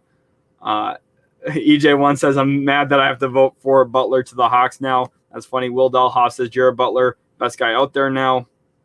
Dahlem says Springer here. Jared Butler gets another vote. Butler again. Greenspan with a Jared Butler vote. Mr. Ray says Jared Butler is the perfect fit for Atlanta. Jared Butler, again, getting more and more votes as we go through here. Perfect backup for Trey. I definitely agree with you there. I think he makes a lot of sense. Got to be Butler. Has slid too far at this point, says Miguel Santos. Butler, again, Trey's partner in crime is Jared Butler. DT says Butler. Butler, young backcourt. Charles Smith says Trey Mann, who I think there is a good argument for, as well as a deep-range shot creator. But Jared Butler does look like he is winning so far throughout this process and leading the way. For real, Rademacher says, for real, I wanted Butler at 19. Cooper's not NBA ready. I got flamed, actually, for saying that I thought that it's possible Sharif Cooper spends a little bit of time in the G League his rookie season. And, over 60% of NBA players do spend some time in the G League. So I didn't, really mean it as a diss at him. I just thought, hey, if you put him in a situation where he gets to kind of run the show a little bit and focus on his development, focus on his jump shot with the coaching staff really dedicated to him, it would be good for his career. And I got a lot of heat in the comment section for that. I didn't necessarily mean it as a bad thing. I just thought it would be good for his career, honestly. So it's interesting to see that you say that Cooper's not NBA ready at this point. But it's very interesting here that you guys go with Jared Butler. And I actually really, really like this because he really complements Trae Young in a lot of different ways, kind of like what Will Dahlhoff was saying and what some of these other guys were saying about how this fit really works well, because you're looking at Jared Butler being a guard who has experience playing next to another guard. Jared Butler and Davion Mitchell were so great together at Baylor with the Baylor Bears. They just won a national championship together. And I think that he could have a similar impact. He's able to play with physicality, moves his feet well. It's all about defense there at Baylor. And he really, really brought it all year long, all career long, honestly, while he was with the Baylor Bears. And I think he brings a nice little dynamic into this Atlanta Hawks roster. He can also shoot the ball extremely efficiently. I believe he shot 42% from three this past season. And he's just growing as a player every single year. And I think that's something Atlanta is really going to value at this point. All right, now we have pick 21 here with the New York Knicks. So get your votes in now at this point for this Knicks pick. I'm going to take 1 second here and grab a drink just because my throat is getting a little raspy. Thank you guys all so much, too, for sticking in here. Mr. Ray with the vote for Trey Murphy. Mr. Ray also said earlier, nothing wrong with spending time in the G League in this modern era of ball. It's a resource that only helps improves the young talent. Exactly. That's how I felt about it, too. I didn't mean it as a knock. I think that it's really, really good for a lot of players. And you look at a lot of NBA championship guys like Chris Middleton spent time in the G League, and that was really key for his development early in his career when he was in Milwaukee. If he didn't spend time in the G League, he probably never gets really consistent run, never gets to really improve his craft. And I think that is a very, very big element here at this point for an NBA team. If you're trying to develop young guys, you have to look at ways to do so. Jason Chukwu here says Isaiah Jackson. Trey Mann gets a vote here now. Trey Murphy gets a second vote, so he's leading 2-1. Chris Duarte, easy Bullock replacement, EJ1. I know you've been trying to push Duarte in here. A lot of people aren't giving him the love that I feel like he deserves. Dustin Reynolds says Isaiah Jackson. Now at this point, so we have 2 votes for Isaiah Jackson, 2 votes for Trey Murphy. Trey Mann gets his second vote. Dom gives Trey Murphy his third vote. Another vote for Trey Murphy. That's 4 now. Will Dahlhoff says Trey Murphy, but Gruber would be a good pick if he was available. Yep, so right now it looks like Murphy's out in front with 5 votes. Trey Mann or Bones leading Trey Mann. So Trey Mann has 3 votes. Isaiah Jackson has 2. And now at this point, you also got Trey Murphy with 5. Dylan Rademacher says Trey Murphy, they need a wing. Trey Murphy the third here again. Justin Archer, of course, a diehard Knicks fans there. You can tell by his profile picture. CVS Basket. Nehemiah is catered because the style of play fits very well with the Knicks, and he's an excellent defender, possibly the best defender of this draft. Probably, I'm assuming you mean as a rim-protecting big man. He's also one of the most underrated players on the draft. I think he is very, very underrated, and I actually do think that Nehemiah Skata will end up with the New York Knicks, but I think it'll be the 32nd pick, is my honest guess, because of how dominant he was during the scrimmage games at the NBA Combine. Tom Thibodeau had a first-row seat both days to see him perform, and he did nothing but rebound the basketball, play in his role, run the floor. He was very, very impressive throughout that process. Charles Smith says, I like the Jared Butler pick to Atlanta with his combo two-way ability. Exactly. I think he's a great fit next to Trae Young. Another vote for Trey Murphy here. Another vote for Trey Murphy from DT. Nate Joe is booing the Knicks. That is funny. We're going to have a little bit of that commissioner boo when Adam Silver comes out. Maybe that would be funny. Not quite to the level that we had it with David Stern, but that is funny. Will Dahlhoff says, wait, who is Duarte still on the board? Yes, Duarte is still on the board. 17th overall was Usman Garuba to the Pelicans. Just barely beat out Duarte at that point. Trey Murphy getting a few more votes in here as well. Welcome, Reynaldo Maldonado, to the stream. Glad to have you in here. Enrico Preston also votes for Trey Murphy. Awesome. Great to see that. Mr. Ray says Duarte is 24. Tough to see him going to any team that isn't looking to contend right away.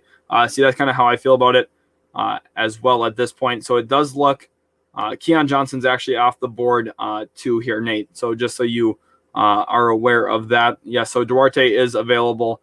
But at this point, it does look like the selection for the New York Knicks is going to be Trey Murphy III out of Virginia. And I think that is a phenomenal pick. I think that he's going to even go higher than this on draft night because of how easily his game fits into the NBA.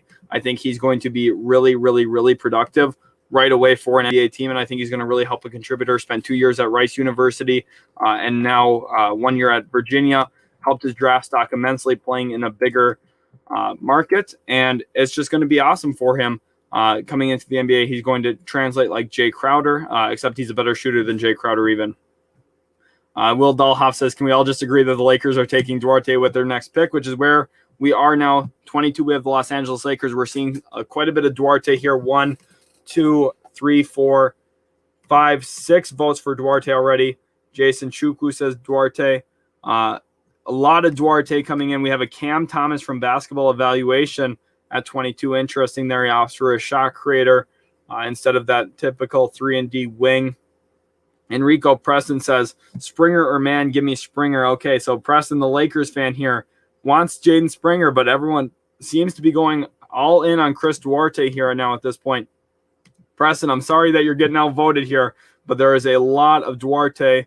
Here we have a comment saying, honestly, should be a late lottery or barely out of it. See, that's the interesting thing with Duarte, because I think talent-wise, yes, but the fact that he's over 23 years old, almost 24 years old, is a serious concern when you're looking at a guy who you're drafting near the lottery. I mean, what is the upside for him? He's older than Lonzo Ball at this point. You could go out and sign a guy like Lonzo Ball in free agency this offseason. Obviously, you're going to have to pay him quite a bit of money, but he's probably got still a little bit more room to grow than a guy like Chris Duarte does yet at this point.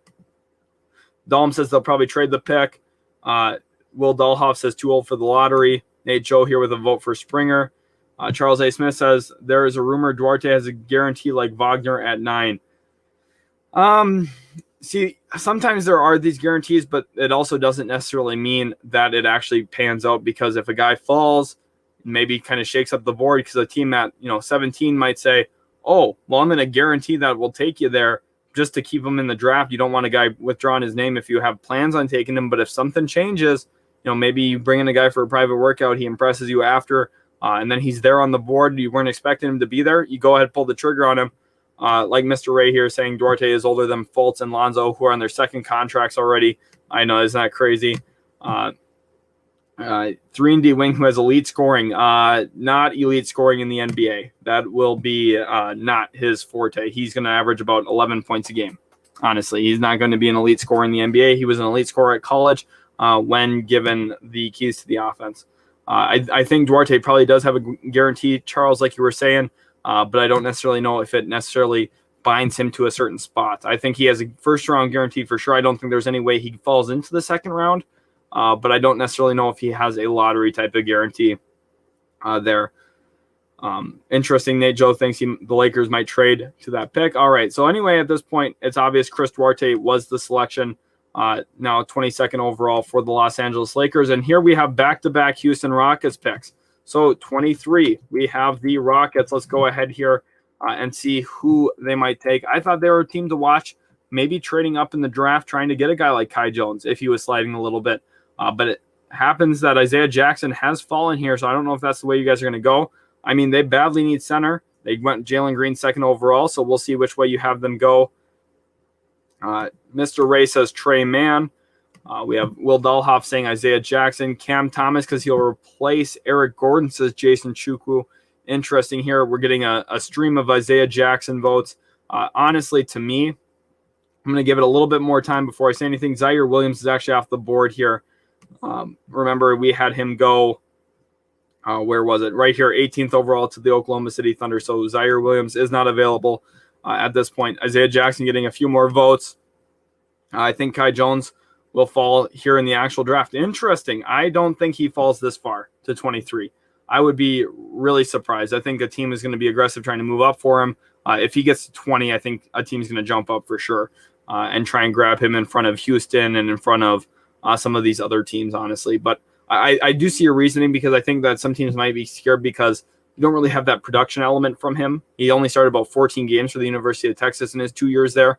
So he's kind of a project pick a little bit. I think some people are kind of forgetting that element to his game, that he's not necessarily a proven product yet at this point.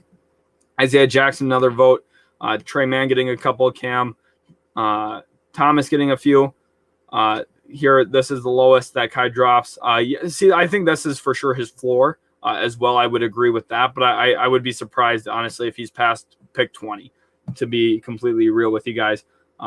CVS Basket says, I agree with you that it's likely the Knicks will choose Keita, because as I mentioned, the style of play fits well in the team. He has also had a workout with the Knicks, and as far as I know, he did very well. Yeah, see, I just think Nehemiah Keita is going to end up being a New York Knick. It makes sense. It gives them some flexibility for the long-term future, because you're looking at Mitchell Robinson being in the final year of his deal now, finally. You're looking at Nerlens Noel as a free agent this offseason. So there's a lot of different things going on that really kind of are going to shift how the board plays out in free agency. We're going to be doing a free agency live stream as well on August 2nd, so make sure you guys are here for that. We have a Josh Primo vote here for the Houston Rockets. I'd like to see that. Primo, a very fun guard, very intriguing to me. And make sure we hit the like button on this video, guys, if you guys are enjoying the live stream. You guys have been absolutely killing it. So far, I think Isaiah Jackson is the leading vote. Trey Mann probably about 3 votes behind at this point. We'll give it another 10 seconds yet at this point. Yeah, I think this may be just a hair too high for Josh Primo, but I wouldn't be surprised, actually, if he goes in the top 25, to be honest, either. It just kind of depends on how a team kind of feels about his value and his fit onto their roster. That's really where, when you get past pick 20, some of it comes down to evaluating fit rather than necessarily talent. Because a team like, say, the Los Angeles Lakers, they're not going to necessarily take a guy who doesn't fit onto their roster. Interesting enough, too, Trey Mann's still out here. Cam Thomas is still out here. Nashawn Highland's still out here. So I'm interested to see where you guys have them go. I think Isaiah Jackson is the obvious pick now at this point, though. Oh, did I click the wrong one? I thought I did maybe for a second, but it doesn't look like I did. Isaiah Jackson goes 23rd overall in this draft. Now 24th, we have the Rockets yet again. Of course, they have the back-to-back pick. So Rockets 24, who are we mocking? Yes, Zaire Williams is off the board at this point. Charles Smith says, how does Trey Mann drop so low with the Anthony Simons upside? That's a good question. I don't know why Trey Mann's dropped so far in this mock at this point, but I'm interested to see where you guys have the Rockets go 24. We got Cam Thomas, Trey Mann, a lot of Trey Mann votes. Deuce McBride, interesting. Miles McBride vote at this point already. Did not expect that. We have a Josh Primo vote yet again here from Jaden Anderson, Trey Mann, another Trey Mann vote. He wants to know why we're adding another guard. Well, let's take a look at this roster real quick. Of course, you had Jalen Green. You've got John Wall, Eric Gordon, who I don't even know if they're going to really play games this next year. Isaiah Jackson's your new center. Christian Wood playing the 4. DJ Augustine's probably going to get traded. Avery Bradley's a free agent. Daniel House still playing small forward. He'll probably get traded, honestly. Kevin Porter Jr., of course, a build-around guard. Jayshawn Tate played really, really well as a forward. Kenyon Martin Jr., I think, is an intriguing forward for them. For the future, too. I was kind of skeptical when they took him in the second round last year, but he impressed me quite a bit this season. Not going to lie. Trey Mann here. Springer's the vote. Trey Mann again. McBride underrated. He's my guy. McBride is very underrated. He's got really quick feet, very, very smooth defensively. A team I think is going to be a real sleeper to try and move up for Miles McBride is actually the Boston Celtics. I think they could jump from 45 maybe up to like 35, 33-ish. Somewhere in that area, if they feel like Miles McBride might go before them. I would not be surprised if Boston is a little aggressive trying to get Miles McBride there. Here, Springer's one of the youngest players here. He's an elite two-way player. I don't know if he's an elite two-way player. I've got questions about him defensively in his frame. Athleticism's there, though. Shot creation potential's there. And he is one of the youngest players in this class as well. They don't have a long-term point guard. Yep. Springer is closer to a combo or shooting guard. That is truth. Springer here, and offense not there yet. Will be able to help on D right away, says Will Dahlhoff. Yeah, that's a good point. I think at this point I'm looking around, and it looks like Trey Mann's going to be the pick. I'm going to give it about 20 more seconds here. We'll see if any more votes come in, but I think Trey Mann so far has been the favorite. You guys have been absolutely killing it so far. Let's go ahead now and get 25. Yeah, Porter Jr. will be playing the point guard, but he's not necessarily a point guard. Like that's the question. Does he have point guard type of skills? Yes, but can he actually play point guard full time? I don't know. The nice thing is you have Jalen Green there too, though, so maybe you can figure it out, and you have enough playmaking between the two of them that it works. But Trey Mann is the selection here now for the Rockets. I mean, you've got to love your backcourt if your backcourt is Trey Mann, Jalen Green, and also Kevin Porter Jr. That is a very fun, young, dynamic backcourt. Now for the Clippers here, we have a vote for Nashawn Bones Highland. I think that is a phenomenal fit. I love Bones Highland as a prospect. If you guys haven't checked out my big board, make sure to do that after the stream because it is going to be quite interesting to you guys where I have some guys ranked. I think you guys might be surprised on some of them, but at the end of the day, they are some really great options. Mr. Ray says Cam Thomas to the Clippers.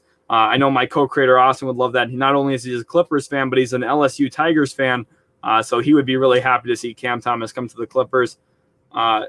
Sharif Cooper, is he still on the board? I think Sharif Cooper's off the board. Let's take a quick look, make sure that I'm remembering that right. Yeah, he went 19th overall. So Sharif Cooper is not available here for whoever was commenting that. We're seeing a Jaden Springer vote. Cam Thomas, a lot of Cam Thomas. Here, Dustin Reynolds says Springer because I think Pat Bev's going to get traded. I think Beverly's getting traded too, to be honest. Isaiah Todd gets brought up here. Interesting, Aiden Greenspan. I'm intrigued to see where he goes during the draft because I think some teams could really sell themselves into his offensive upside as a face-up 4. I just don't know if I would sell myself into seeing him as a face-up 4 in the NBA. We have another vote for Cam Thomas here, another vote for Bones Highland. Springer gets another vote, Deuce McBride, and also Jaden Springer again. So it's very close right now, I would say, between Jaden Springer and Cam Thomas. At this point, Bones Highland probably not getting enough votes to stick into it. We're going to give it another 20 seconds here and see who ends up sticking it out. Thank you guys so much, too, for tuning into the stream. If you guys aren't subscribed, make sure you hit that subscribe button so you don't miss out. We're going to be making a lot of videos about the NBA draft, giving out grades throughout the draft. And also, like I said, on Friday, I'm going to be hitting out with a 2022 NBA mock draft already. So I'm starting the process early. I love covering the NBA draft. This is pretty much what I live for, honestly. I love the NBA draft so much. We have another vote for Bones. Will Dahlhoff says, love Isaiah Todd, but they already have Marcus Morris, who is basically a refined version of Todd. Honestly, that is the case, and he's obviously quite a bit more muscle there, just more physically apt to play, playoff basketball at this point, which is essentially what the Clippers are looking for, guys who can help in the playoffs. Mr. Ray saying Morris never had the size, athleticism of Todd. Yeah, he's just a hair smaller in terms of height, not quite as athletic, but he's more bulky, physical, a little bit more skilled, honestly, coming into the league, I thought. So that's kind of my thought on the comparison there between the two of them. But again, like I said, you're looking at a face-up 4 who can stretch out to the three-point line. Isaiah Todd has that athletic upside, but I think defensively right now his footwork's poor. He's not going to be able to be quite as physical at the point of attack like Marcus Morris is. There's a really big difference between those two, but I think that the comparison does make sense in terms of the way that they're going to function in the NBA, especially offensively. Here at 25, it does look like Cam Thomas is going to be the selection, just narrowly beating out Jaden Springer by 2 votes. So Cam Thomas comes off the board. Now at 26, we have the Denver Nuggets here, and I'm interested to see who you guys mock to Denver at this point, because you're looking at a team that Jamal Murray's still coming off that ACL injury, probably won't be active for a majority of that season. So we'll see. Aiden Greenspan here said no late first rookie will be able to help win now. I'm a big fan of potential with Todd. I think in this class there's actually a lot of rookies that are going to be late first that are going to be able to help win. I think this is going to be the deepest class I probably ever analyzed. This class has a lot of talent. You're looking at a lot of guys who can translate as role players on day one and really help a lot of different teams. I think Jaden Springer would help a team day one. Ayo Dosunmu would help a team day one. Miles McBride would as well. There's a lot of guys out here. Jason Chukwu says Springer. We have a vote for Deuce McBride from Mr. Ray. Isaiah Todd here from Dustin Reynolds, which is interesting here to the Denver Nuggets. Bones Highland, here's the vote. Jaden Springer gets a couple. And his name was John Cena. That's funny there. Nate Joe Springer, he's going too low, says Cole. Yeah, you guys are trying to work against each other basically in this mock. It's kind of fun for me to see it. Rokas Jokubaitis vote. Very interesting. He just narrowly missed out my top 60 on my big board. He's intriguing. I think that he's got some shot creation potential, but I don't know if he goes 26 overall. If this happens, Will Dahlhoff, though, I'm going to think of you right as soon as it happens and be like, what the heck? How did this guy know that was going to happen? Charles A. Smith says it's 30 guys that will play significant minutes next year. Hashtag glue guys. Exactly. There's a lot of glue guys in this draft. Will Dahlhoff says this class is super deep. It is. And I mean, not only is it deep, but it's talent. Like the top of the draft is one of the most talented we've probably seen since 2003. Honestly, of course, I was not evaluating talents at that point. I was like 5 years old.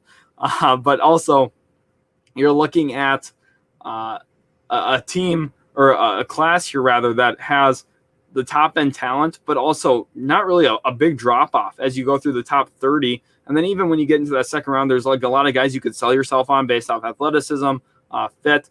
Chase wants to, Micro Mike, welcome to the stream. Glad to have you in here for some NBA basketball talk. Chase says, what's your NBA team? I am a Dallas Mavericks fan. Born and raised that way. Just kidding. I was not born and raised as a Dallas Mavericks fan. In fact, my parents don't even like sports at all. So I just kind of picked it up on my own, and I live, eat, breathe, and talk sports all day long. That is what I love to do. Mr. Ray 93 says Springer makes sense. Deuce makes sense. Dosunmu makes sense. Nuggets got options. Yes, they do. And that's the nice thing with a guard class like this, where there's so much depth. And if you're the Nuggets who need a guard badly, chances are there's going to be one there for you. We have a couple more Springer votes here. That's funny. Here, CBS Basket says Batman to pair him up with the Joker. That is hilarious. I would assume there, obviously, with the Batman mask he was rocking throughout the tournament and everything. That is really, really funny. Would I change my vote to JRE? Okay, interesting there. Charles A. Smith says I was 13, and you're absolutely right with the depth point. Yeah, exactly. The depth is just absolutely incredible just in this class. Josh Christopher, an intriguing guard. His name hasn't been mentioned a lot throughout the stream, but I think he's very, very interesting. At this point, it does look like Jaden Springer is the pick here for the Denver Nuggets. I love that grab for them. He fits what they need. I think the athleticism going to be really, really good for that team as well. 27 here now, we have the Nets. So let's see who you guys mock for the Brooklyn Nets at this point. I think there's some really good options that really fit this roster. Still on the board. Again, I think that they could use a backup guard with Spencer Dinwiddie heading to free agency. They could also use some big man depth as well. Here's kind of what the board's looking like here. I'll give a quick scroll down so you guys can see all the options here. If there's any guys that really jump out to you guys, make sure you throw them in the chat so that I can see them, give my thoughts on them. It's also very interesting to see where guys get ranked, like Matthew Hurt gets ranked above, a guy like Juan Begarin or Trendon Watford here or David Duke. It's kind of interesting seeing where some things like this, like Fanspo, where they're ranking certain guys, very intriguing to me. All right, so we have a vote here for Ayo Dosunmu. Miles McBride says, Mr. Ray says Miles McBride is a perfect fit here. Cole says Ayo. Denver is not dealing with MPJ and Christopher scoring. He goes, yeah, no kidding. Honestly, that would be, oh my gosh. The two of them would probably get in fights in practice, honestly, about who's getting the most shots up. And then Michael Porter Jr. would go to a press conference and complain about, their MVP level player taking the ball and, making plays, especially as a selfless passer.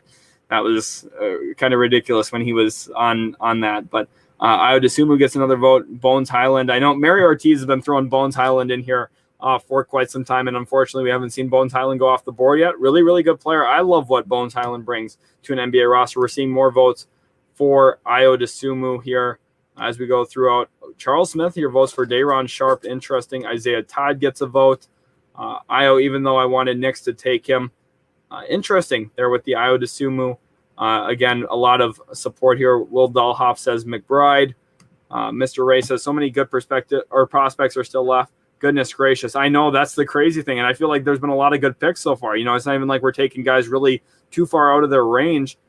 We're seeing a lot of guys that it's just a deep class. There's so many good players. Like with where I was putting some of my guys on my big board, I was like, oh, that just doesn't feel right. I shouldn't have this player 35th overall. I shouldn't have this player 44th and so on. And I was like, looking at him like, well, I wouldn't put him over this guy. I wouldn't put him over this guy. And that's just how deep this class is. We're seeing a little bit more McBride, but a lot of Ayo Dosunmu. Here, the Brooklyn Nets are going to go with Ayo Dosunmu at this point. He goes 27th to the Brooklyn Nets, and I think that is a fairly good grab. Now 28, we have the Philadelphia 76ers. Very, very awesome to have the 76ers on the clock. And like Brady said here, nearly at 3.5K subscribers. That is absolutely awesome. If you guys are not subscribed to the channel, if you guys just found us today or you've been tuning into some of our videos but not subscribed yet, it would be really awesome for you guys to hit that subscribe button. I feel like I try really hard to make sure that I'm not only putting out the best NBA content for you, but also that I'm learning what you guys like to see and also learning about who you like as players, who you like as teams, because I really like the community aspect of YouTube, honestly, the ability to relay information back and forth. Now here with the 76ers, we got Will Dahlhoff going with Quentin Grimes here. Very interesting. See him as a first-round player. Obviously, the draft combine really helped a lot of people's eyes on Quentin Grimes. My thoughts did not move too much, honestly, through the draft combine process. I tended to be a little bit closer to where I thought he was coming out of Houston. Dustin Reynolds says Josh Christopher here. BJ Boston vote, very intriguing. Miles McBride or Quentin Grimes, will count that as a Quentin Grimes vote because that would be 2 for him. Josh Christopher gets his second vote. Greg Brown gets a vote. Charles Smith wants to know who was Brooklyn's pick. Brooklyn's pick was Ayo Dosunmu right here. Then we also have now Quentin Grimes, again, a third vote. A third vote for Josh Christopher. McBride gets his second vote. Greg Brown gets his second vote. And now Quentin Grimes gets his fourth vote. We'll give this about 15, 20 more seconds here. Quentin Grimes is in the lead by 1 vote at this point. I think that Philadelphia has a wide range of options here. You're looking at a team that probably needs a little bit more creation help in the half court. No denying that. And I want to know, too, after this pick, we're going to stop and have a brief discussion about one of the key players in the NBA that I think is going to be a really key guy to watch. Will Dahlhoff says, great stream, man. Really glad I found your channel. I'm glad you found it, too. You've been providing awesome thoughts and analysis, too, throughout the stream. So it's been really awesome having you in here. I really love having positive community members, people that come in, share their thoughts, and are respectful about it, too. You can disagree with someone and be respectful. I really do appreciate that. It just builds a nice community where, you really have intellectual conversations about why you think certain things and why you feel that a player is a better fit here than a guy thinks, maybe not there, but in a different place that's a lot better. Jaden Anderson wants to know if we're doing both rounds. We are not today, just because I actually have a video scheduled to record here in 14 minutes with a Celtics diehard fan for a video up tomorrow. It's going to be on the Boston Celtics offseason preview. So if that's something you guys are interested in, make sure you check that out. Turn on the notification bell, honestly, too, if you want to catch up on all the videos. We post at least once a day here at Utility Sports as we're trying to grow the channel. We want to make sure you guys are given a lot of different content. We also do NFL stuff throughout the NFL season, some MLB content here, too. So if you're interested in other stuff on top of just the NBA, we cover a lot here. That's why we are Utility Sports. It looks like Quentin Grimes is the pick. CVS Basket puts the nail in the coffin here, gives him a 2-point lead in the vote. Let's go down and find Quentin Grimes now on the list. Here he is out of the University of Houston, standing at 6'5". Obviously, his time at Kentucky didn't work out well, but he really found himself in recent years, kind of got his confidence back with the Houston Cougars. And Aiden Greenspan wants to know what you watch in the draft on. I'll probably watch on ESPN, to be honest, because they do both rounds, whereas I believe it's CBS is doing the other one, or maybe ABC, they're only doing round 1. So I'll probably just watch on ESPN so I don't have to flick back and forth, honestly, as the second round starts, because I'll watch all 60 picks and get it ready for Summer League, because Summer League basketball is actually probably my favorite part here. Now 29, we have the Suns. Yep. Oh, and very good thought here by Basketball Evaluation with Isaiah Todd, calling for a fit there with Sarge being out. Obviously, that torn ACL in the finals kind of really sidelines him for the entire season here.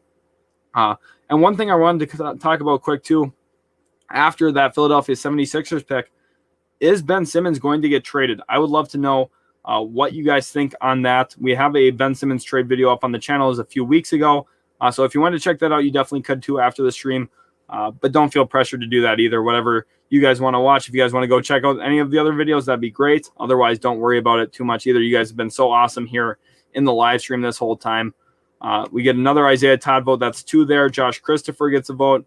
Nishan Bones-Highling gets a vote. Day'Ron Sharp gets a vote. Actually, 2 votes for Day'Ron Sharp. Isaiah Todd gets his third vote. Miles McBride grabs 1. Isaiah Todd grabs another vote. JT Thor takes a vote as well. Very interesting there. Lateral mobility, a real question mark for me with JT Thor, but the offensive upside for sure there. Can stretch the floor, plays off the ball very, very well. Offensively, we saw how effective he was when Sharif Cooper was dominating the ball at Auburn. And I think if he landed in Phoenix with how much Chris Paul and Devin Booker handle the rock, he would have a lot of success there as well. Mr. Ray says, y'all really voting for Todd this early? That's a bold move, Cotton. That's pretty funny there, because I think this is a little early for Isaiah Todd too. But we shall see. I wouldn't be surprised if he's a late first-round pick on draft night, just because the team might see his athletic upside and half-court offensive potential as something worth taking. We have a Day'Ron Sharp here vote. It looks like Isaiah Todd is the front runner right now. Day'Ron Sharp, 1 vote behind. Welcome to the stream. Glad to have you in here. Not exactly sure how to pronounce that. It looks like, yeah, I'm not even going to try, to be honest. I speak 3 languages, and I do not know what that says. So that is not going to be the best bet for me saying that there. But welcome to the stream nonetheless. Glad to have you in here talking some NBA basketball. Basketball Evaluation says he's more NBA ready than a lot of college guys and feels the need with Dario out for the season. So they're justifying his Isaiah Todd thought a little bit. Charles Smith says just too much upside to pass up Sharp too. Oh, that's what he thinks. All right.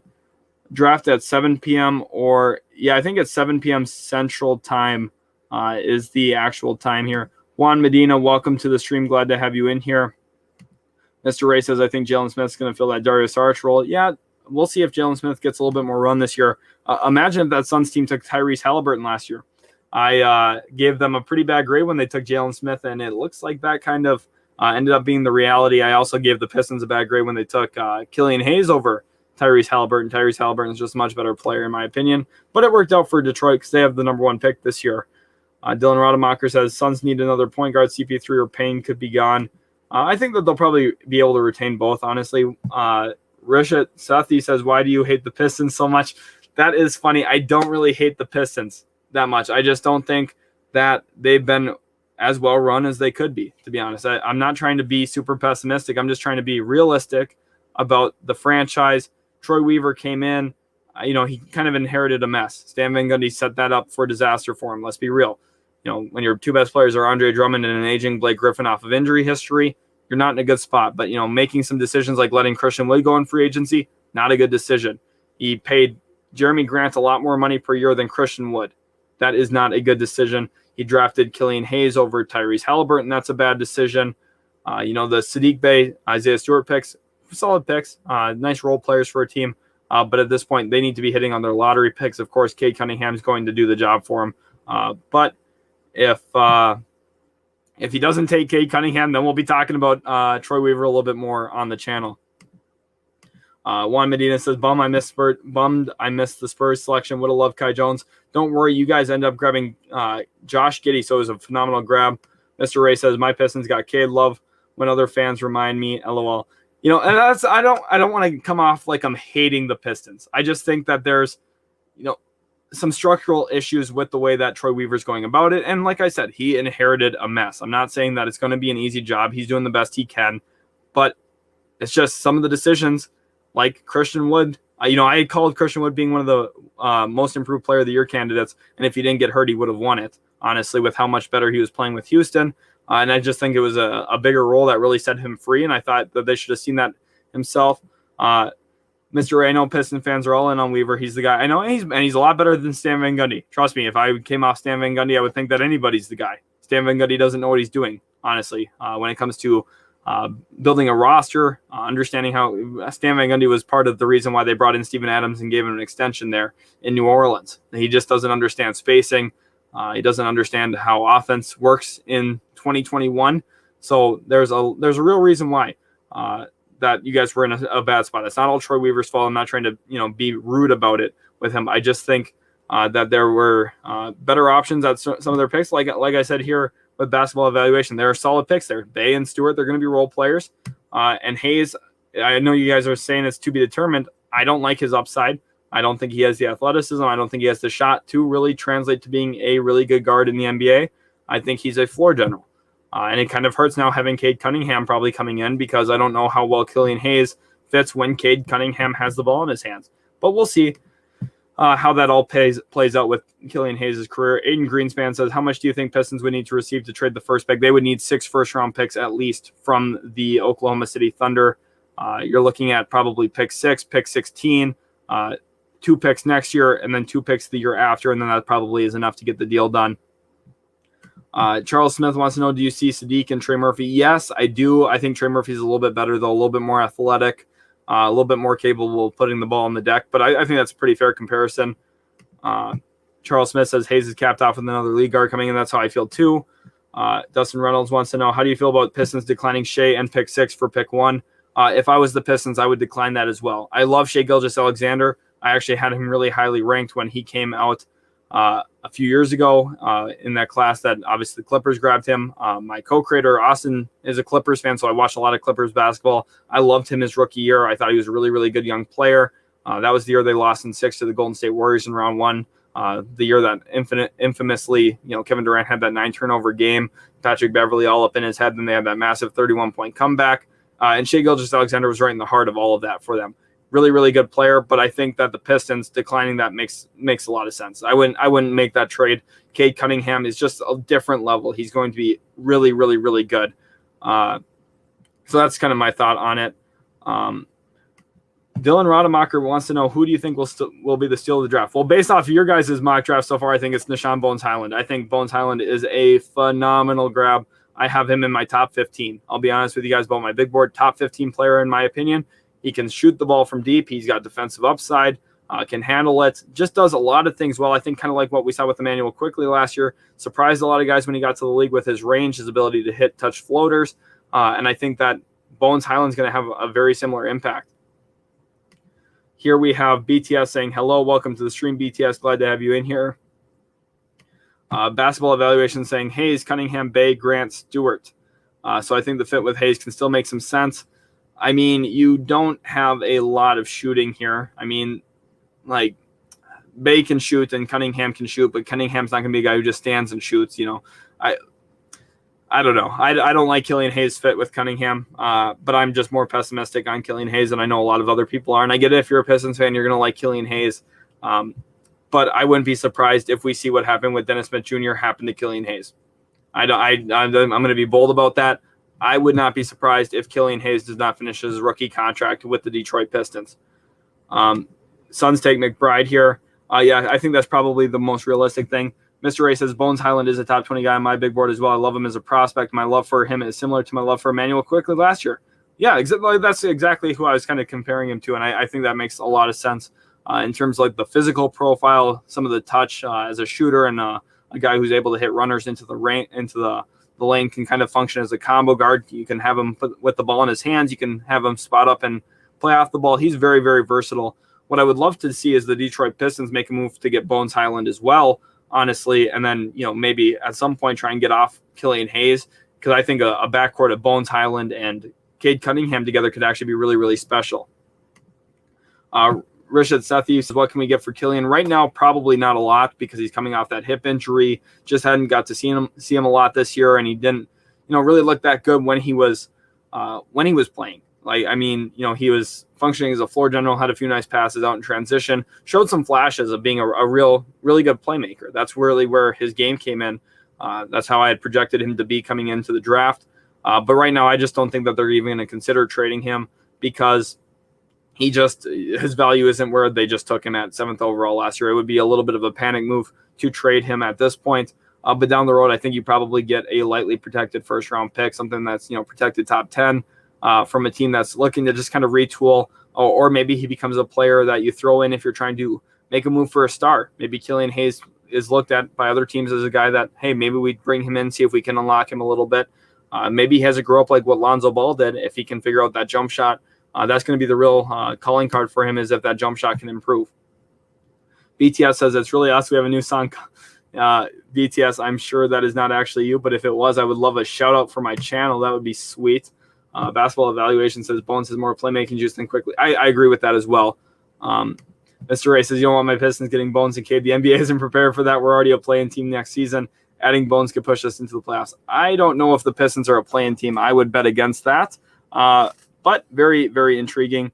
Basketball Evaluation says, would you trade Kobe White for Killian Hayes and a second? Not if I'm Chicago, I wouldn't. If I'm Detroit, yeah, I would do that in a heartbeat. Kobe White is a lot better of a player, and I'm not even on the Kobe White hype train. I don't really like Kobe White too much as a player, honestly, myself. McBride's still on the board. I don't think he gets past Denver at 26. You already drafted high the last several years with no roster development, just veterans looking for big deals. What are your thoughts about the Wolves asking for a second for Jared Culver? I think teams should be lining up to try and make that deal. Look at what happened with Kevin Porter Jr. Now, Culver is not going to be Kevin Porter Jr. I'm not suggesting he is. He doesn't have that playmaking asset to his game. He's not as much of a creator for himself. But I think that there is some upside here. If you're a team like Detroit, if you're a team like Houston, if you're a team that's looking at a long-term development project, Oklahoma City, you have so many assets. Why would you not swing a second-round pick for Jarrett Culver and see if we give him some real run, try and make him a focal point of the offense, see what he can do a little bit? I would be interested in that. I would assume he's off the board already, Lil O. And here to the Suns, I did have the pick. It was Miles McBride as well, so let's go ahead and mock that here.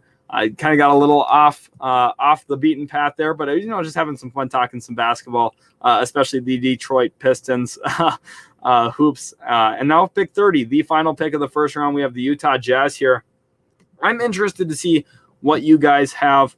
Charles A. Smith says, I love it here. Great combo from intelligent people. Exactly. You guys have been so great to interact with. I really do appreciate it. Even when you probably disagree with me about some of the Detroit Pistons takes and so on, you guys have been respectful. You guys have given your thoughts on why you think certain things could work. And, it opens my eyes to stuff too. Sometimes it makes me think, hey, maybe I'm not looking at this the way I need to. Maybe I'm not considering all the levels and layers to something. And there's, sometimes where, you guys probably watch a few more Pistons games than I do if you're Pistons fans. I buy NBA League Pass. I watch so many games a year. I watch over 400, 500 games a year, honestly.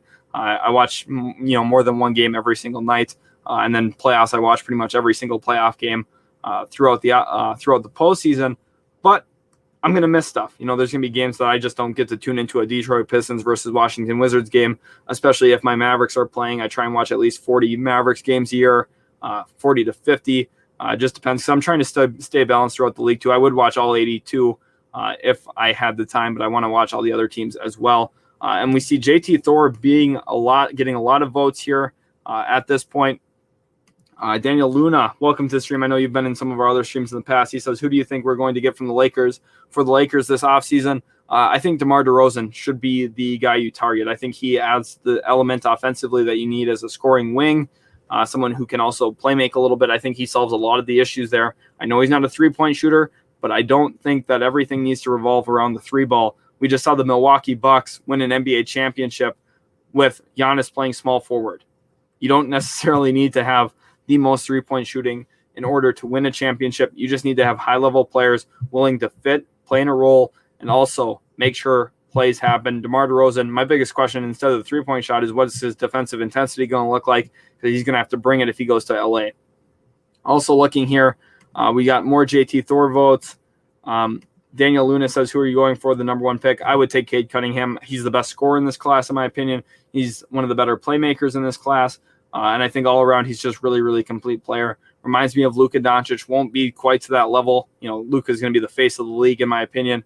But he's reminiscent of that with the way that he moves, the way he's able to create shots for himself, for others. Just has kind of that similar frame and mindset that I think is going to really translate well to the NBA. Basketball Evaluation says, Miles McBride solves the need for a defense and shot 41% on catch and shoot threes. Good mix of on and off ball ability that a point guard needs playing next to Mitchell. Yeah, unfortunately, Miles McBride just did go off the board 29th to the Phoenix Suns, but I do understand your point there. Charles Smith says if he's LA, he wants Russell Westbrook and Buddy Hield. I think Buddy Hield would be a great pick. I don't necessarily know about Russell Westbrook if I like that fit or not. Sethi says, I ain't no Mavs fan, but who do you guys want to sign in the offseason? DeMar DeRozan. Again, I think DeMar DeRozan is the guy that the Mavericks need to sign. Of course, Kawhi Leonard's the big name out there. He's just not going to be the guy, because Kawhi Leonard's going to stay with the Los Angeles Clippers. I would just be really, really shocked, honestly, if he goes anywhere else but LA. And I try not to be too optimistic. The Mavericks, we've been in so many free agent discussions in the past. Dwight Howard. We were, all in on all these guys, and then the best free agents we end up signing are Chandler Parsons and Harrison Barnes. So let's be honest with ourselves. Probably not going to land DeMar DeRozan. He's probably going to go to Los Angeles or maybe the New York Knicks, who have more money than us. You also look at a few other teams around the league that are going to make moves. I know a lot of other Mavs fans want Kyle Lowry. I simply do not. I don't think that that's the solution. A guy like DeRozan is a little bit more of a better fit in my estimation. I want to keep Tim Hardaway Jr. And I want Jason Kidd to really run some offense through Kristaps Porzingis. I think he's one of the most slept-on players in the NBA. Mr. Ray says my comp for Cade is a bigger and better playmaking version of Brandon Roy. Luka comparison certainly makes sense. I just think that's a bit high of a ceiling. Yeah, I don't necessarily mean it as this is the type of player he's for sure going to be in terms of success and accolades and skill. But more so like play style, archetype, quickness, athleticism. I think that he compares very well to Luka there. I think the Brandon Roy one actually is a really great one too. I had not thought of that. Brandon Roy, man, one of the best hoopers in the game for a while. It's a bummer what happened to his ACLs, honestly. Cole said, I'm a Thunder fan. I'll be laughing in 3 years when Poku, 270 pounds, 7-foot beast with mad handles. If Poku gets up to 270 pounds, you guys can quote this here. I'll buy an Alexei Pokusevski Thunder jersey, and we'll do a jersey giveaway on the channel here for Alexei Pokusevski. Because if he ever gets up to 270, I'll be absolutely shocked. Charles Smith wants to know, would you approve Kemba Walker to Dallas? Absolutely not. I do not want Kemba Walker. I did not want him a couple of years ago when he was coming off All-NBA selection for the Charlotte Hornets. I think he would be absolutely not the fit we need. We just need defensive intensity. We need guys who play off the ball, and then we need someone who can function as a secondary ball handler, not someone who's best with the ball in their hands like Kemba Walker. I think it just kind of mitigates what Luka Doncic does best. Mr. Absolute Truth, welcome to the stream. He says, my Knicks will move up and package Knox, 19, 32, and 58 to go after Book Knight or that shooter from Gonzaga, talking about Corey Kispert. Interesting thought there. I'll be interested to see if that happens on draft night. Trade's definitely the best part. We have a vote here for Bones Highland. Let's get our final votes in here. I think JT Thor is leading right now. Josh Christopher, a close second. Nishan Bones Highland doesn't look like he's going to go in the first round. He would be a phenomenal grab. Tomorrow I'm hoping to get out that Celtics video and also a sleepers video for you guys based off my thoughts on this year's class.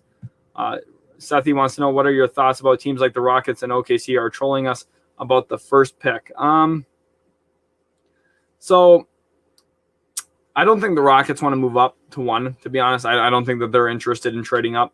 I think that they're just trying to make it obvious to Detroit that, hey, there's some interest there, that we would take Cade Cunningham if you don't, in order to keep Jalen Green. I think that the Rockets have their eyes set on Jalen Green, and I think that they're trying to keep the Pistons locked in on Cade Cunningham. Now, I don't necessarily know if that's the best thing. I think Cade Cunningham's the better player, but I think the Rockets have really settled in on Jalen Green.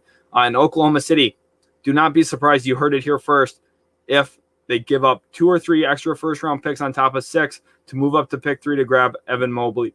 I think the Cavaliers are looking at Jonathan Kuminga as a real option at this point. So I would not be shocked if Cavaliers move down from 3 to 6, grab Jonathan Kuminga on draft night, and in turn, the Oklahoma City Thunder are adding Evan Mobley into their front court.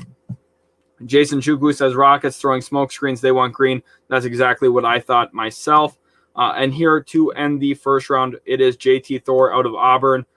Thank you guys so much for tuning into the stream. Let's go over this real quickly here. I'm actually 7 minutes late to my recording session for the Celtics video, but that's okay. I've enjoyed this so much with you guys. It's been absolutely awesome talking about hoops with you guys throughout this whole process. You guys brought a lot of really good insights, analysis, and thoughts about your favorite teams and also the other teams around the league. Let's take a look quick at the mock here. Cade Cunningham, Jalen Green, Evan Mobley, Jalen Suggs, Kuminga, Scotty Barnes, Moses Moody kind of set the tone here, going 7th overall. Bouknight goes 8 to Orlando. Big winner here is the Orlando Magic. Franz Wagner goes 9th overall. I think this is one of the most likely picks to actually happen on draft night. Jalen Johnson goes 10th. Alperen Şengün. I love this to it. Charlotte gives them a half-court scoring option. Josh Giddey, 12th to the San Antonio Spurs, followed by Davion Mitchell, 13 to the Indiana Pacers. Corey Kispert, they get their shooter at 14. The Golden State Warriors do. 15, Keon Johnson, high ceiling pick for the Washington Wizards. 16 and 17 go Kai Jones and Usman Garuba. Zaire Williams follows it up at 18 again to Oklahoma City, a high potential pick here. The Knicks at 19 and 21 go with Sharif Cooper and Trey Murphy III. Jared Butler goes 20th to Atlanta. I really like that fit there. Chris Duarte goes 22 to the Lakers. I think that makes a lot of sense as well. It kind of fits some of their needs. Isaiah Jackson falls a little bit in this mock draft, goes to the Rockets. This phenomenal grab for Houston. Don't be surprised if Houston packages 23 and 24 to end up around 16, 17 area. I think that they'd be highly motivated to make a move like that. They grab Trey Mann 24th. Cam Thomas goes 25th to the Clippers. Out of LSU, Jaden Springer goes 26th. I would assume 27th. Quentin Grimes, Miles McBride, and JT Thor round out the first round. Really, really good work, guys, in this mock draft. I think you guys have done a really, really great job. And it was a lot of fun talking basketball with you guys. Fairly realistic mock draft, I would say. There's a few things I'd probably change. I wouldn't have Garuba probably go to the Pelicans, but hey, I mean, it's the Pelicans. David Griffin likes to shock everybody. I didn't expect them to be all in on Steven Adams last offseason, so we'll see what they do. There's a few other things that, maybe I'd probably shift around a little bit. But all in all, really, really great job. Make sure you check out some of the other videos on the channel. Go check out my big board. It's about an hour-long video. Just came out today. I'd love for you guys to get to check it out. Again, thank you guys so much for watching. You guys were so awesome. Hit that subscribe button. Leave a like on the stream today. And you guys have a nice rest of your day. Excited for the NBA draft tomorrow. And we'll catch you guys in the very next Utility Sports video.